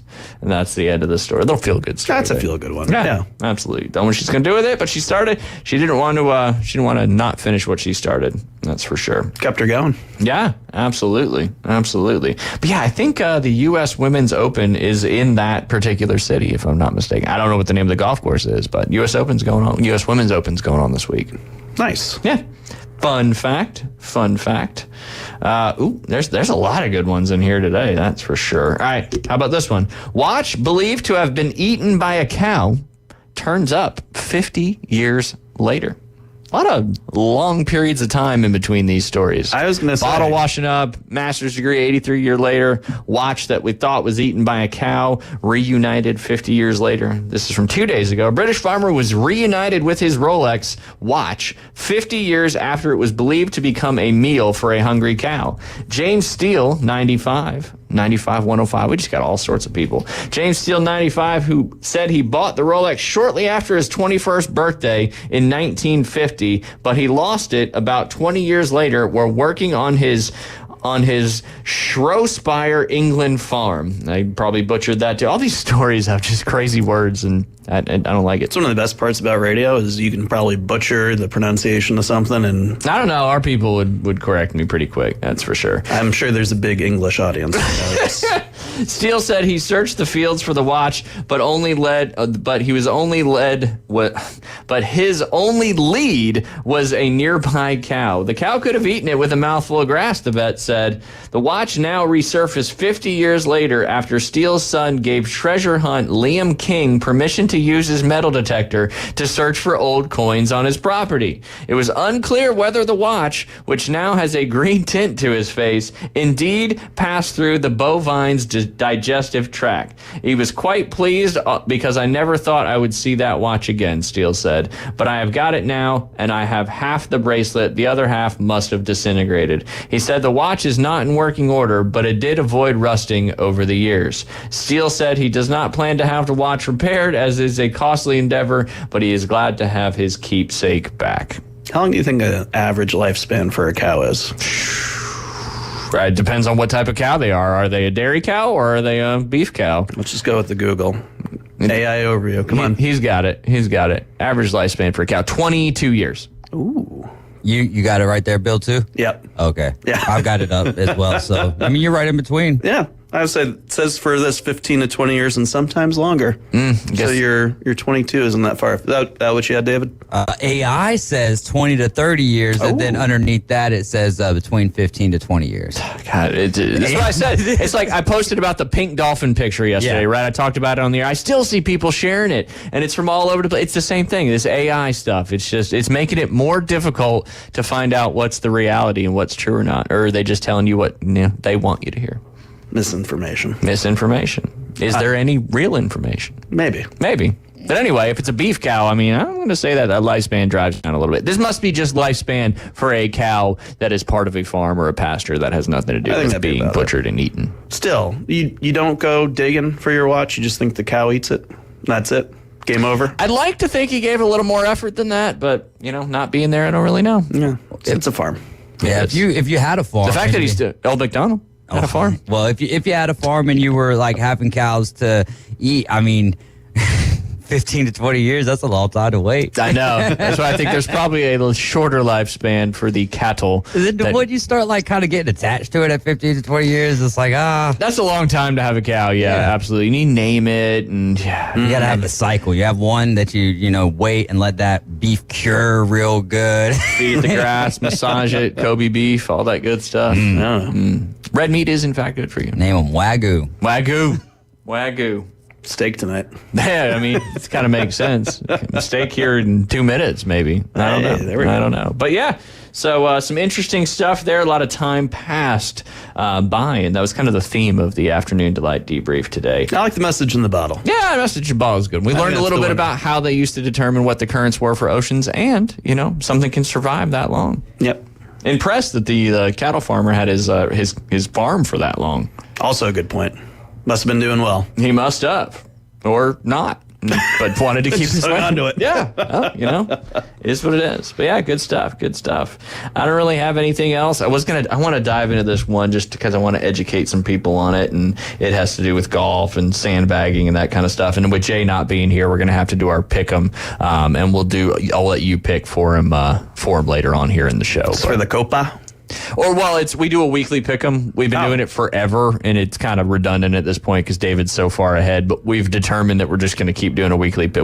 This is week 41 of the pick 'em. Wow. David got out to such a big lead in football, and he hasn't looked back. And so I want to try to throw it for a loop this week with a bunch of soccer games, which will probably backfire on me as it always does. And then of course we have 2 NASCAR picks as well, and then we'll do the game tomorrow. We'll be in the pick 'em as well. But when we get back, I want to dive into. Go ahead. Real quick, James just called in with the Afternoon Underdogs runs forward for us on Thursdays. He said when butchering cows, like when you're getting them to butcher, 18 to 24 months, when you take them to the butcher, you'll get about 600 to 700 pounds of meat. Wow. Bingo. There you go. So that's probably not part of the lifespan when you search it up. This is just a cow that you have that maybe you sell and trade and all that. You're definitely skewing averages otherwise. Yeah, because that would drive it down. Because I don't think there's an outlier on the other side that would average out the 20 to 2 years to a 40-year-old cow. The wise cow. The wise cow. Good brand name. Yeah. Yeah, man, we're coming up with all kind of brandings today. Wise potato chips. When's the last time you had one of those? Do they still exist? I was going to ask that follow-up question. I'm going to Google that. But we got to take a quick break. You're listening to The Inside Drive. Thanks for hanging in with us. We appreciate you. Don't forget to vote Best of Bay. We'll be right back. ESPN Northwest Florida. The Afternoon Underdogs. The one that's probably the most disappointing for where they thought it should go and how quickly it ended because he couldn't carry it. How about the Ultimate Warrior? I was very angry when he beat Hogan. I was the only one in the room protesting. Everybody else is jumping up and down for the flavor of the month, and I was saying this is just the flavor of the month. Hulk Hogan is the true legend, and the true greatness is a terrible decision. 4 to 6 weekdays. 104.3 ESPN Northwest Florida. Good afternoon. This is Joanna with your weather forecast from ESPN Northwest Florida on this Thursday. A likelihood of thunderstorms and some sun the rest of the day with a wind at 11 miles per hour coming out of the east and 88. Tonight, look for clear skies with a temperature near 75. Tomorrow, a high around 91 and a mixture of sunshine and a likelihood of thunderstorms. This weather forecast is brought to you by Ellis Agency Insurance. Thank you for tuning into ESPN Northwest Florida. Rely on it. Turf Pro Lawn and Pest Control. They take pride in caring for their customers' property by providing lawn and whole house pest control. Whether you have roaches or any other unwanted bugs in your home, Turf Pro has you covered. Or if your lawn needs weed control, fertilize, insect control, Turf Pro has you covered by providing custom treatments to meet your property's needs. No property is the same, so why should it be treated that way? Turf Pro, where the blue and yellow trucks make your lawn green. Call 850-890-5820. Hi folks, it's Tracy with Tracy's Fine Jewelry and Coin and Bullion Reserves. Did you know that we do more than just sell some of the finest jewelry in town? We can engrave on your wedding band, locket, Yeti cup, or almost anything. Need your watch battery changed? We can do that too. Our expert will even evaluate your coin collection. And of course, we always pay top dollar for your old gold and silver jewelry. See, there's a lot more to Tracy's Fine Jewelry than a lot of pretty sparkly things. Come and see us today at Tracy's Fine Jewelry. It's time for your Atlanta Braves morning update. Presented by Tidal Wave Auto Spa. Get clean car happy at any of the 250 plus Tidal Wave Auto Spa locations today. Braves pick up a shutout and complete a sweep of the Tigers on Wednesday afternoon. I'm Kevin McAlpin, and your Braves Radio Network morning updates coming up next. Tickets for the Braves 2024 season are going fast. This season is jam-packed with great matchups. Get your tickets at braves.com/tickets.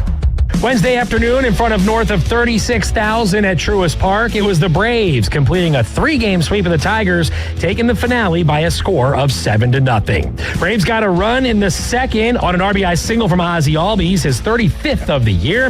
Then in the third, a 2-run homer from Sean Murphy helped break things open on Murph's second of the year, 407 feet to right center field. Murphy delivered again in the fifth, another 2-run home run, this time his third of the year, as the Braves would cruise to a 7-0 lead lead and never look back, with Ronaldo Lopez going 5 scoreless, scattering 7 hits with 1 walk and 6 strikeouts, picking up the victory to improve to 5-2 on the year.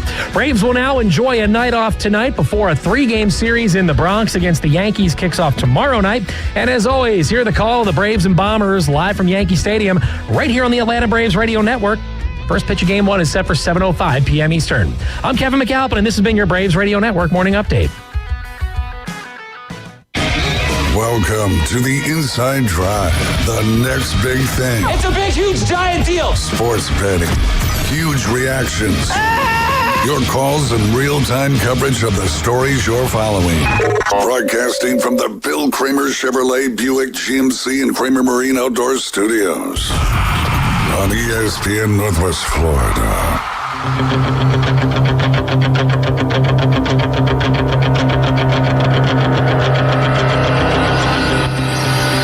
And we are back. You're listening to the Inside Drive. Highest beer prices in the NFL? Rocky. Philadelphia, baby. Boom. Wise potato chips still do exist. Don't have huge distribution. 103 years old. Founded by Earl Wise in 1921. The snacks sell throughout retail food outlets in 15 eastern seaboard states. So that's maybe why they don't distribute to Florida. That can make sense. I don't know if they consider that, peninsula of Florida part of the eastern seaboard. I don't know. But fun fact, they are still in existence. If you had to go for a potato chip. Oh, great question. What do you go for? It's tough for me to not get away from just the original Lay's classic. Oh, that's a good one. Yeah.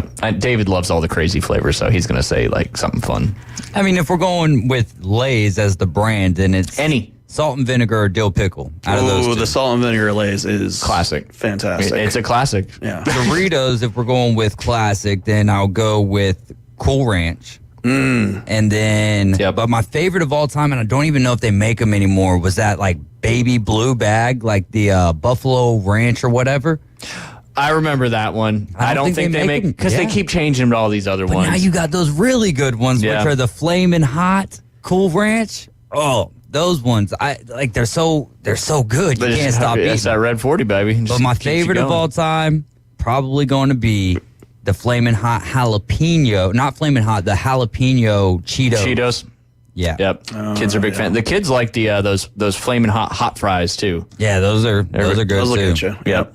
I was gonna say, since I'm wearing the Marty from Boston jersey today, the kettle cooked Cape Cod potato. I was actually thinking that. My next question, my follow up question, y'all would be like, how do you feel about the kettle cooked chip? Do you prefer just the, regular chip, or do you prefer the kettle cooked? For some reason, you throw that and like a turkey club together. I could eat that for lunch every day. Yeah, not bad. It took me a while to come around on the kettle cooks, but I do like them. I like that extra crunch that they bring. Now, I don't know about putting them on the sandwich like I do with Doritos and whatnot, but having them on the side and just having that nice crunch to go along with the sandwich is great. There was a salt and pepper kettle cooked chip at one point. I don't know if it was Cape Cod or not, but that one was a pretty solid one. Oh, yeah. I feel like I've had a couple PTSDs with some kettle cooked where you bite it, maybe it gets a little vertical in your mouth. I have extra bones in the bottom of my mouth, so I got to be very careful with certain things, and I think I've had a couple injuries. They can be daggers. Yeah, they can. You got to be careful. That's why I always say chew your food. Yeah. Chew your food. But yeah, kettle cooked. Good. So what about the Ruffles?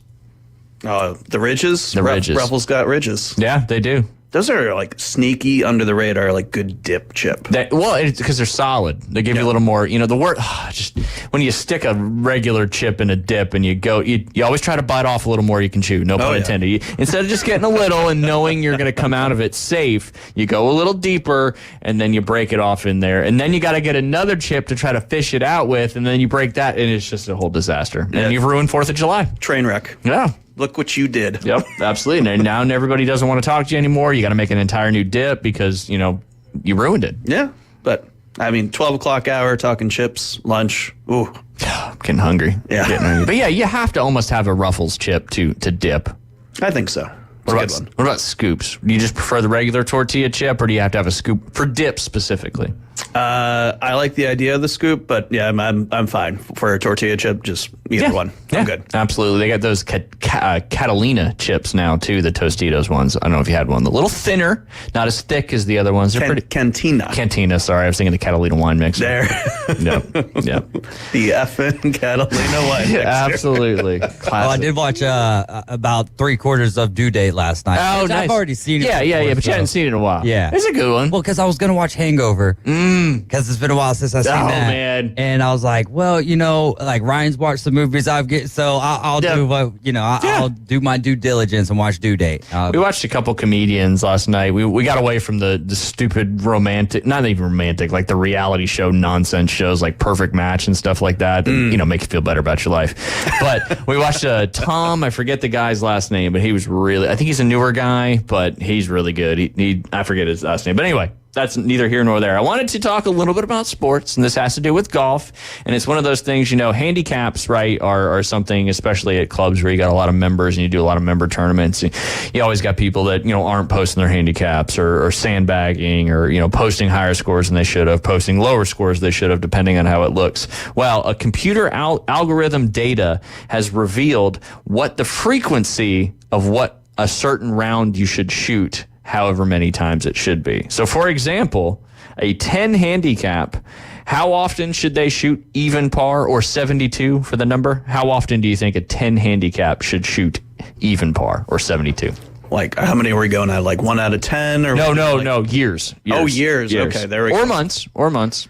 For a 10 handicap to have like a good lights out day? Well, no, just shoot 72 specifically. What do you got? 194 years. Wow. How many times should they shoot 75? Every 18 years. How often should they shoot 77? 4.4 years. How often should they shoot 80? Every 6 months. Okay. Because one of the things that, and some people understand, some people don't, a handicap is your measure of your potential, not your average score. Correct. That's why the handicap index is calculated a very certain way. And then it converts into a course handicap. How often should a 20 handicap shoot 80? And I've been in the golf business my entire life, and I've hosted a lot of member guests, and I've seen a lot of 20-plus handicaps shoot right around 80. Yeah, that's a good point. Because it was 194 for a 194 10. for a 10 to shoot 72. Let's just go, I don't know, 75. 1,100 years. What? Yes, because it really should never happen, essentially. A 20 handicap should never really be able to, if you're reporting your scores accurately, should never really be able to shoot 80 ever. Now, granted, you work on your game and you get your handicap lower, so we're talking about a constant handicap. No, yeah, I don't know. I'm always picture that, you have that magical round that one day where it's just like, and I would think, what was the year count on that one? 1,100. I would hope in 1,100. So hopefully your handicap would lower then, but that's where the variable is your handicap should change, with more golf you play, whether it's good, bad, and indifferent. How often should a scratch golfer or a 0 handicap shoot 70? Oh, come on. That's good. I mean, let's go. It's got to be under years. It's under years. Yeah. Yep. Let's go. Are we doing days? Is that the months? Do it in months. Okay. Yep. Let's go 4 months. 6, but close. All right. Should shoot, and then how often should a scratch golfer shoot 65? Every 24 years. All right. So kind of the exercise I was getting at here with this whole moral of the story is, yes, handicap is a measure of potential. And if you're accurately posting your scores, you should only shoot your handicap. Like, I think if you get to the 20 to 25 or 20 to 24 range, you should only shoot your handicap like 1 every 8 or 9 rounds or something like that. So you don't even, what I want to say is when you go out and play golf, lower your expectations, and you're only supposed to shoot what your handicap is every once in a while. The lower it is, the more often you do it. The higher it is, the less often you'll do it. And, so if you didn't shoot, you're a 12.2 and your course handicap's a 13 and you're playing a par 72 and you didn't shoot 85, that's okay because that's what normal is supposed to be. That makes sense. And to piggyback too, I read a good article the other day where it said, believe it or not, all your gimmies and, people that are like, oh yeah, that putt's good, don't worry about it. You're actually hurting yourself in the long run. Oh, absolutely. Because you're not still, it's like you said, a lot of golfers don't actually report a true handicap. So when it actually comes time to throwing some money on the line maybe, and everybody's sorting things out for handicaps, if you're not nailing those 3-footers and you're just taking them up all the time, and then when it's crunch time, it'll come back to yeah, too soon. Nope, that was actually good. I was trying to lead you that way. Yeah, you kind of. I smelled what you were laying out there. But yeah, and that's a good point too. That can go either way. You're reporting scores, your bad scores you're not reporting, so your handicap is really too low for what you actually shoot. So when you play in competitions, you don't shoot anywhere near your handicap. And then you have the opposite side of that where you're posting lower scores than you really should be, or higher scores than you really should be doing. So when you go out and play, you shoot way lower than your handicap, and then everybody hates you. Yes. But that's what equitable stroke control is for as well. If you're a certain range of a handicap, when you whatever you shot is what you shot. But whatever you post, I think if you're a 0 to 5 or a 0 to 6, you can't post more than a double bogey. Correct. And then it goes up, on a incrementally based off of that. And that's to protect from sandbagging. But that also requires a handicap committee following up on, making sure people are posting every time they play and all that. And you see that a lot of private member clubs because, I remember when I was interning at a high-end club in New Jersey, once I was the guy that had to go put the letter in the lockers when you didn't post your score. Because you had 24 hours to post your score. If you didn't post them within 24 hours, you got a letter. So I was the letter guy. Was it a strongly worded letter? It was a strongly worded letter. Really? That said basically you need to post the score in the next 24 hours after this, or you will be suspended from playing in future member tournaments. Wow. That was intense. But also there's a lot of money in these tournaments. So people, didn't want to lose a lot of money. That's fair. But now they have automated things. Like a lot of the T-Sheet software nowadays has tied into, so when they check in for a round of golf, the system's tied into another system that knows that they played golf. And if they don't see that they've posted a score within 24 hours, now you just get something automated that says, hey, just a reminder, you need to post your score. Right. Because how easy it is to post a score nowadays. You got Super the Gin app. now. Yeah. You just boom, you just Face ID, you're in, you post your score. It's got the courses you play most often. Really easy. But if you don't play in tournaments and you don't care, then don't worry about posting a score. Just go out there and have fun. Go out there and have fun. Just some fun. Just some fun. All right, another fun question. We'll do the pick 'em in the last segment. If there was one sport that you had to watch for the rest of your life that you could only watch, what would that sport be? Oh, mine's so easy. That would be hockey. Hockey? Yeah. Yeah. That'd be it. Yeah. No. So much for discussion. No debate. No debate? Well, no. Hockey. So let's pretend hockey's out of the equation then, because I'm just a diehard hockey fan. Yeah. So it's one of those, if you're telling me I'm on the desert islands, let's pretend I get hockey, right? I got NHL Network, and then I got to watch one other sport, and that's the only thing I can watch for the rest of time. Yeah. Eternity. See, now the wheels are turning. Yeah. The hockey was an easy one. Yeah. I'm not surprised either. I think I'd go NFL.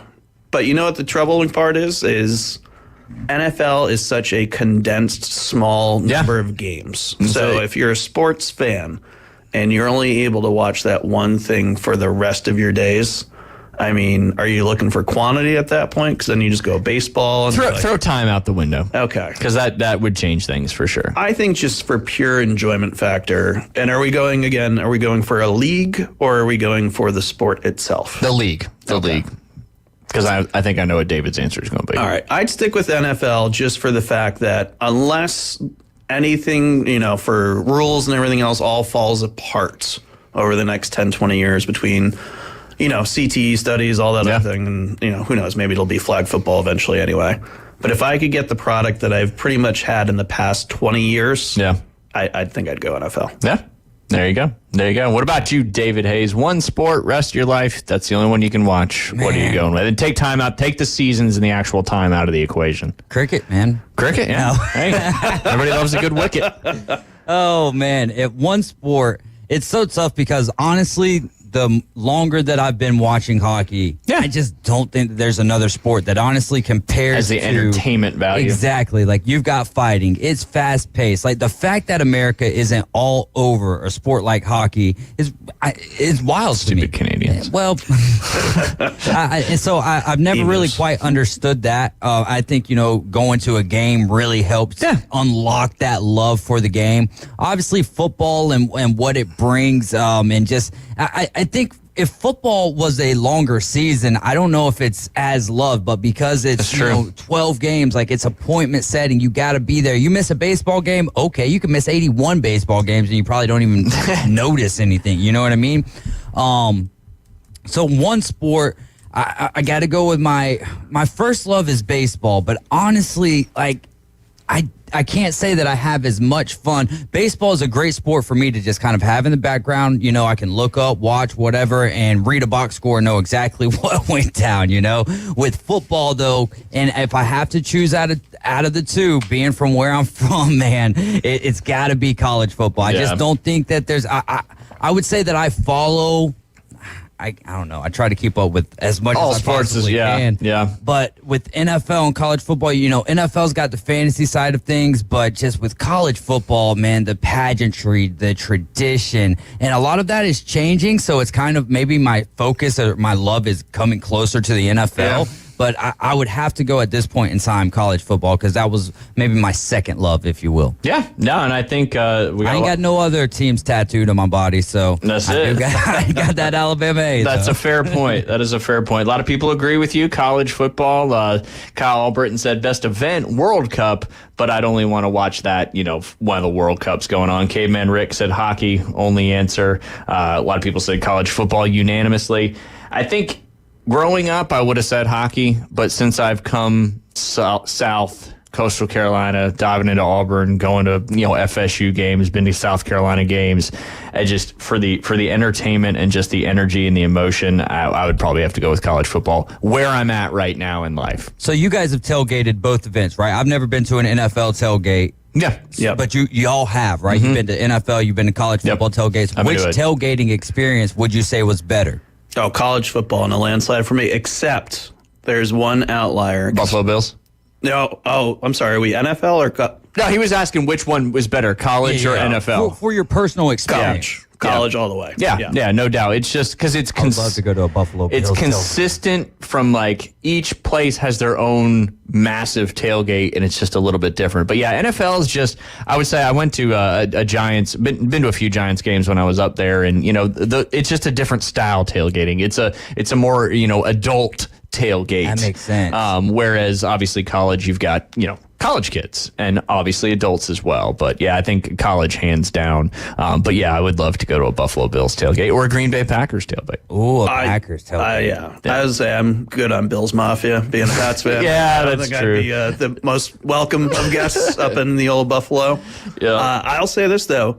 One of the sneaky best tailgates I ever went to was at a Bruins-Canes game up in Raleigh. Ooh. Because NC State's right there. So the Carolina Hurricane fans know how to throw a tailgate pre-hockey. They're nuts, man. Hurricanes fans are just crazy up there. It was wild. It was great. I see tailgates sometimes at the Braves games when I'm going. I'm always like, man, I want to kind of go stop by over there. They're not like huge tailgates at all, but still pretty cool, man.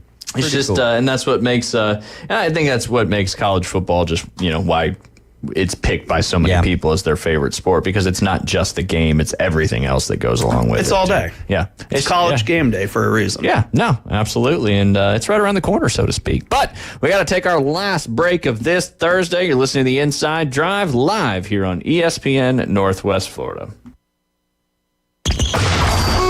ESPN Northwest Florida, the Paul Feinbaum Show. Let's give a round of applause on a Friday night to Sparks. Come on in, Sparks. It's all yours. Good evening, ladies and germs. How y'all doing? Hey, get this bum off the stage. Boo! Paul Feinbaum, weeknights, 6 to 10 on ESPN Northwest Florida. Golf is a game that should be fun, but to have the most fun, you need to play your best. That's where the experts at Golf Plus come in. Their friendly staff will guide you through the buying process, answer all your questions, and can help with any repairs you need along the way. Golf Plus is your custom fitting, club repair, and golf retail shop. Golf Plus staff is non-commissioned and will work with you to find the best product for your game, just like they've been doing since 1988. Golf Plus in Dothan and Panama City Beach. Fitting, repair, retail. That's Golf Plus. Hi folks, I'm Tracy from Tracy's Fine Jewelry. Shopping for the perfect diamond can be difficult, but that's why I've trained my staff to offer you a stress-free diamond experience. Me and my I Do crew have 50 years experience, and we have more certified diamonds in stock at the best prices in town. So if you're tired of high-pressure salespeople, come see me, your diamond girl, and my I Do crew at Tracy's Fine Jewelry, because we don't work on commissions. We work for smiles and I Do's. I'm Kareem Abdul-Jabbar. I learned about atrial fibrillation the hard way. My symptoms would come and go. Shortness of breath, fatigue. I kept going. Then I got so lightheaded, I couldn't. My doctor said I have AFib, so I'm about 5 times more likely to have a stroke. Other symptoms, irregular heartbeat, heart racing, chest pain can come and go, but the risk of stroke stays. If you have symptoms, tell a doctor. Visit notimetowait.com. Sponsored by Bristol-Myers Squibb and Pfizer. Back to the Inside Drive with Ryan Mulvey from the Bill Kramer Chevrolet Buick GMC and Kramer Marine Outdoor Studios. It's alive! Look alive! We're alive! On ESPN Northwest Florida.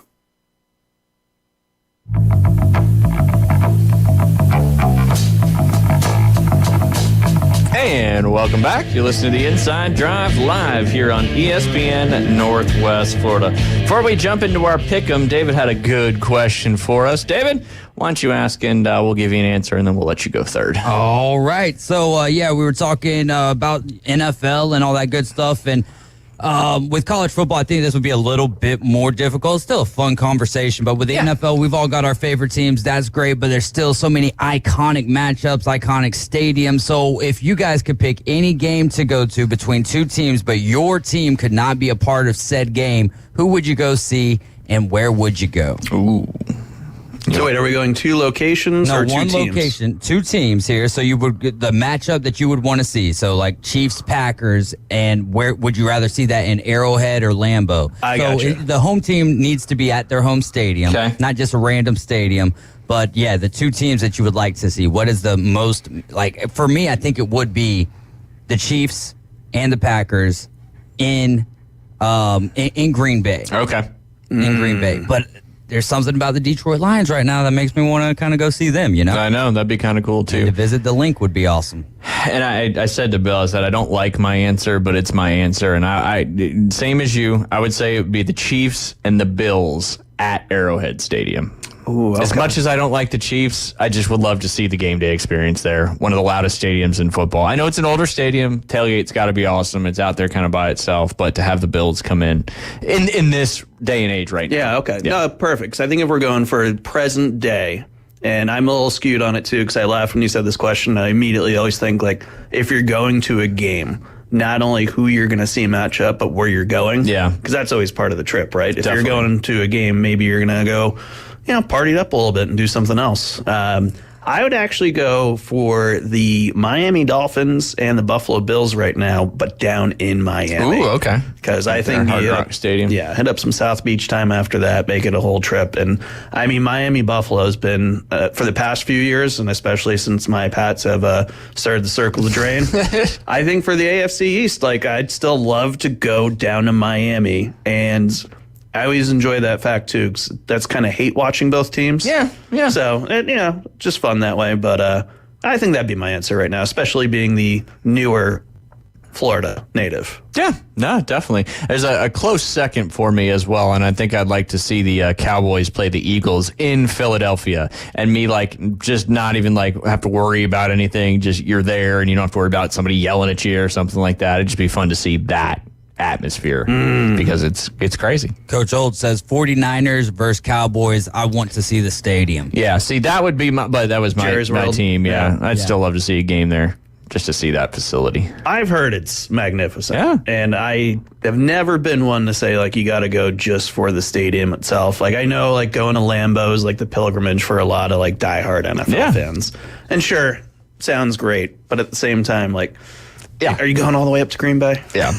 Ohio Brad says worst tailgate he's ever seen was Jacksonville. I know who I'd want to go see in the link.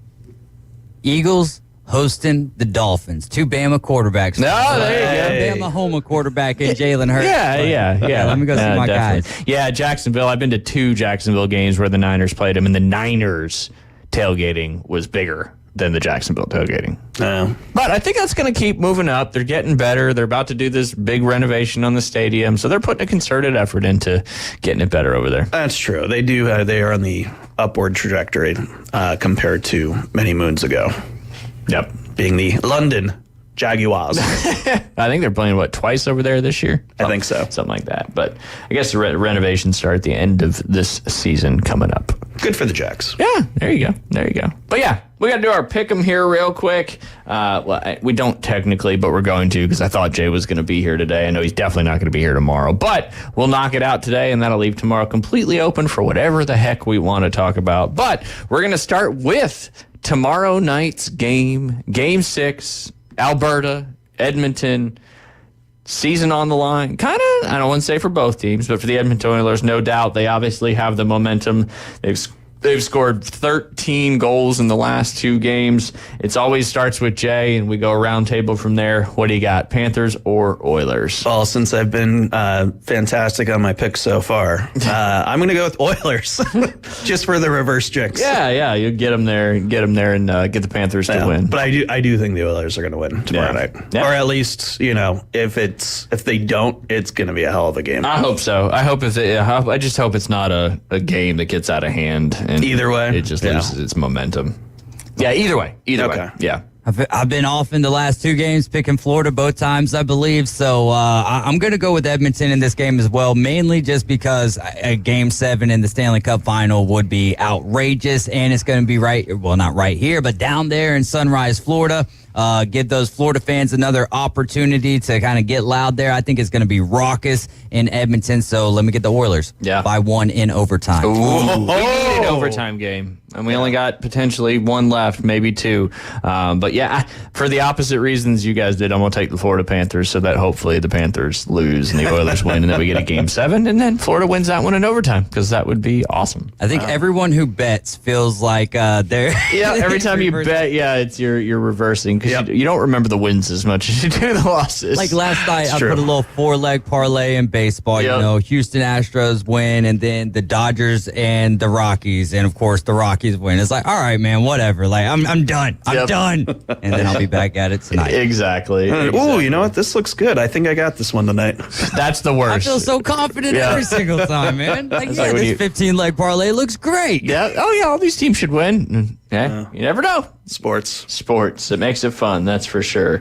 But yeah, I mean, Panthers, Oilers, I just hope we get Game 7 at this point. If Edmonton would have lost in Game 4 and the series would have been over, great. Congratulations to Florida. But here we are on the cusp of a Game 7. So let's have a Game 7 in the Stanley Cup Final. It's funny. Could I ask you the either way thing? If, let's just have a good game tomorrow night. I wouldn't mind seeing the Oilers do an absolute just smack the Panthers again. No. But then again, you go back to Game 7, and then for whatever reason, Florida just wipes the floor. Yeah. And it'd be like, that was the weirdest series of all time. But I think if Edmonton smacks them again, how can you even leave Bob's in for Game 7? I mean, he's had such a great run, but he, 8-1, then looked shaky in Game 5. So yeah, I don't know. I was just, if it's the Game 7, and again, backs up against the wall, the cliches, everything else.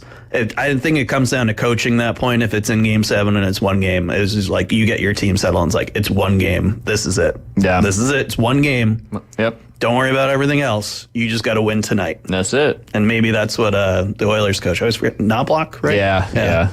Because I always think Chuck Knobloch. Thank you. Yes. Yep. Absolutely. Did you guys see that the Devils actually made a big move yesterday? And I was actually kind of excited about that. I missed that one. They picked up the Calgary goalie Markstrom. Oh, they traded, a first round pick in the 2025 draft, but they're making moves. They know they got to get some stuff. They got a young group and they got a good group, but they got to have some goaltending. That's just what's been terrible the last 2 years. They had a couple flashes of brilliance 2 years ago, but we need somebody that is our number 1 goalie that can carry us. You need at least the 1A. Yeah. So I was excited about that. All right, next game, we've got the game one, which will be Saturday, Tennessee and Texas A&M in the College World Series final. David, you get to go first and pick number 2. I've been rolling with the Aggies to this point. They're undefeated to this point, man. I love that game last night, dude. Just how good they are with pitching and just laying off, being very patient at the plate. I'm going to take Texas A&M, and in fact, I wouldn't be surprised to see Texas A&M sweep this thing. Yeah, I'm going to go with Texas A&M as well. It's a trend thing. The number 1 seed in the College World Series has not won the College World Series since 1999. So I'm going to go with the Aggies winning this one as well. Bill, what do you think? Tennessee, old Rocky. I'm just going for the pitcher with that sweet stash. Oh yeah, absolutely. And Tennessee, I mean, they're back. I mean, it should be a great College World Series final, and another SEC College World Series final. I think this makes 3 out of the last 4 years where you've had a SEC. Yes, 3 of the last 4 years, an all SEC final.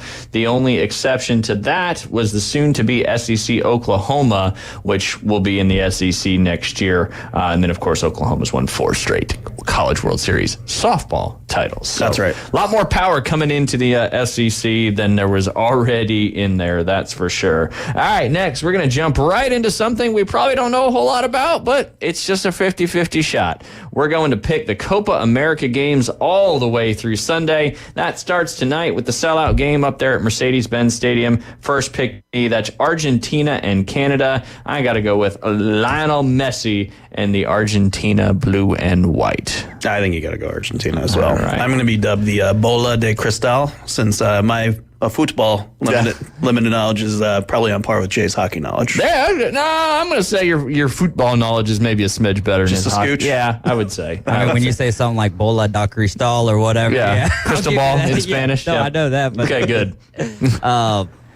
Man, didn't Canada have like a decent team in the World Cup? Yeah. They've upset some people. I'll go opposite here and go against the best player in the world. I'll go Canada. Yeah, hey, that's why they play the game, and I think soccer's one of those ones that... Can we pick draws? Can we? I mean, that's the third option. That is the third option. We can pick a draw if you draws want. are for losers. That is true. No one likes to tie. Peru versus Chile starts back to you, Bill. I'll go Peru. All right, David Hayes. I'm not looking at any odds. I have no idea what's going on here. I'm going to go with Wendy's and their chili, baby. There you go. I believe Peru would be favored in this one, just off the top of my head. So I'm going to go with Peru as well. Next, we got Ecuador and Venezuela. This is the swing right here, right? This is where you're going to catch right back up. Who is it? Ecuador and Venezuela. Ecuador and I can't Venezuela. catch back up. I'm going Ecuador. All right. I'll go Venezuela. Ooh, I'm going to go Ecuador in this one as well. Ecuador. Not Q, C-A-D-O-R. All right, you went with Venezuela. All right, next, Mexico and Jamaica. I got to go with Mexico in this one. It's not a bobsled competition, and Mexico's always got a pretty good soccer club, so I'm going to go with Mexico in this one. Bill, what do you got? Oh, Mexico all day. There you go. Jamaican men want to take Mexico, man. I'm taking Mexico. Oh, I was hoping you'd take the old Jamaicans. Hey, you never know. You absolutely never know They'll be in a little soccer. faster, I would imagine. You would think. Who knows? All right, the Sunday game, I believe it's a 5 p.m. kickoff. That is United States versus Bolivia. David, it is to you. I ain't picking against my country now. You can't. USA. I also think they're a massive favorite in this game. I would say I've not heard anything about Bolivia. Yeah, Again, they're not Bola good. de Cristal. No, I'm still going USA. USA all the way. Last pick, real quick on this side, you got Uruguay and Panama. Bill, kick us off. I believe Van Halen said it best. All right. Panama. Uruguay. I'm going to go with Uruguay as well.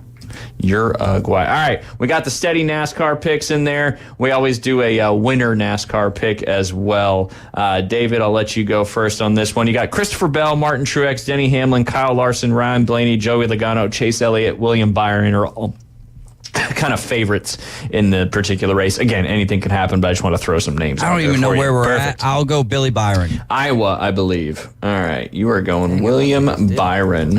I'm going to go with Truex. I feel like he owes me. And he's retiring after this year. He is? Yeah. Oh, it's sad. I'll go with Elliott. All right. Here we go. That could give Jay the double if Elliott wins this thing because he's got Elliott as a steady NASCAR pick. That's going to do it for us today. Make sure you go vote Best of Bay, maybe lay by the hay, and have a great day. Afternoon Underdogs coming up at 4 p.m.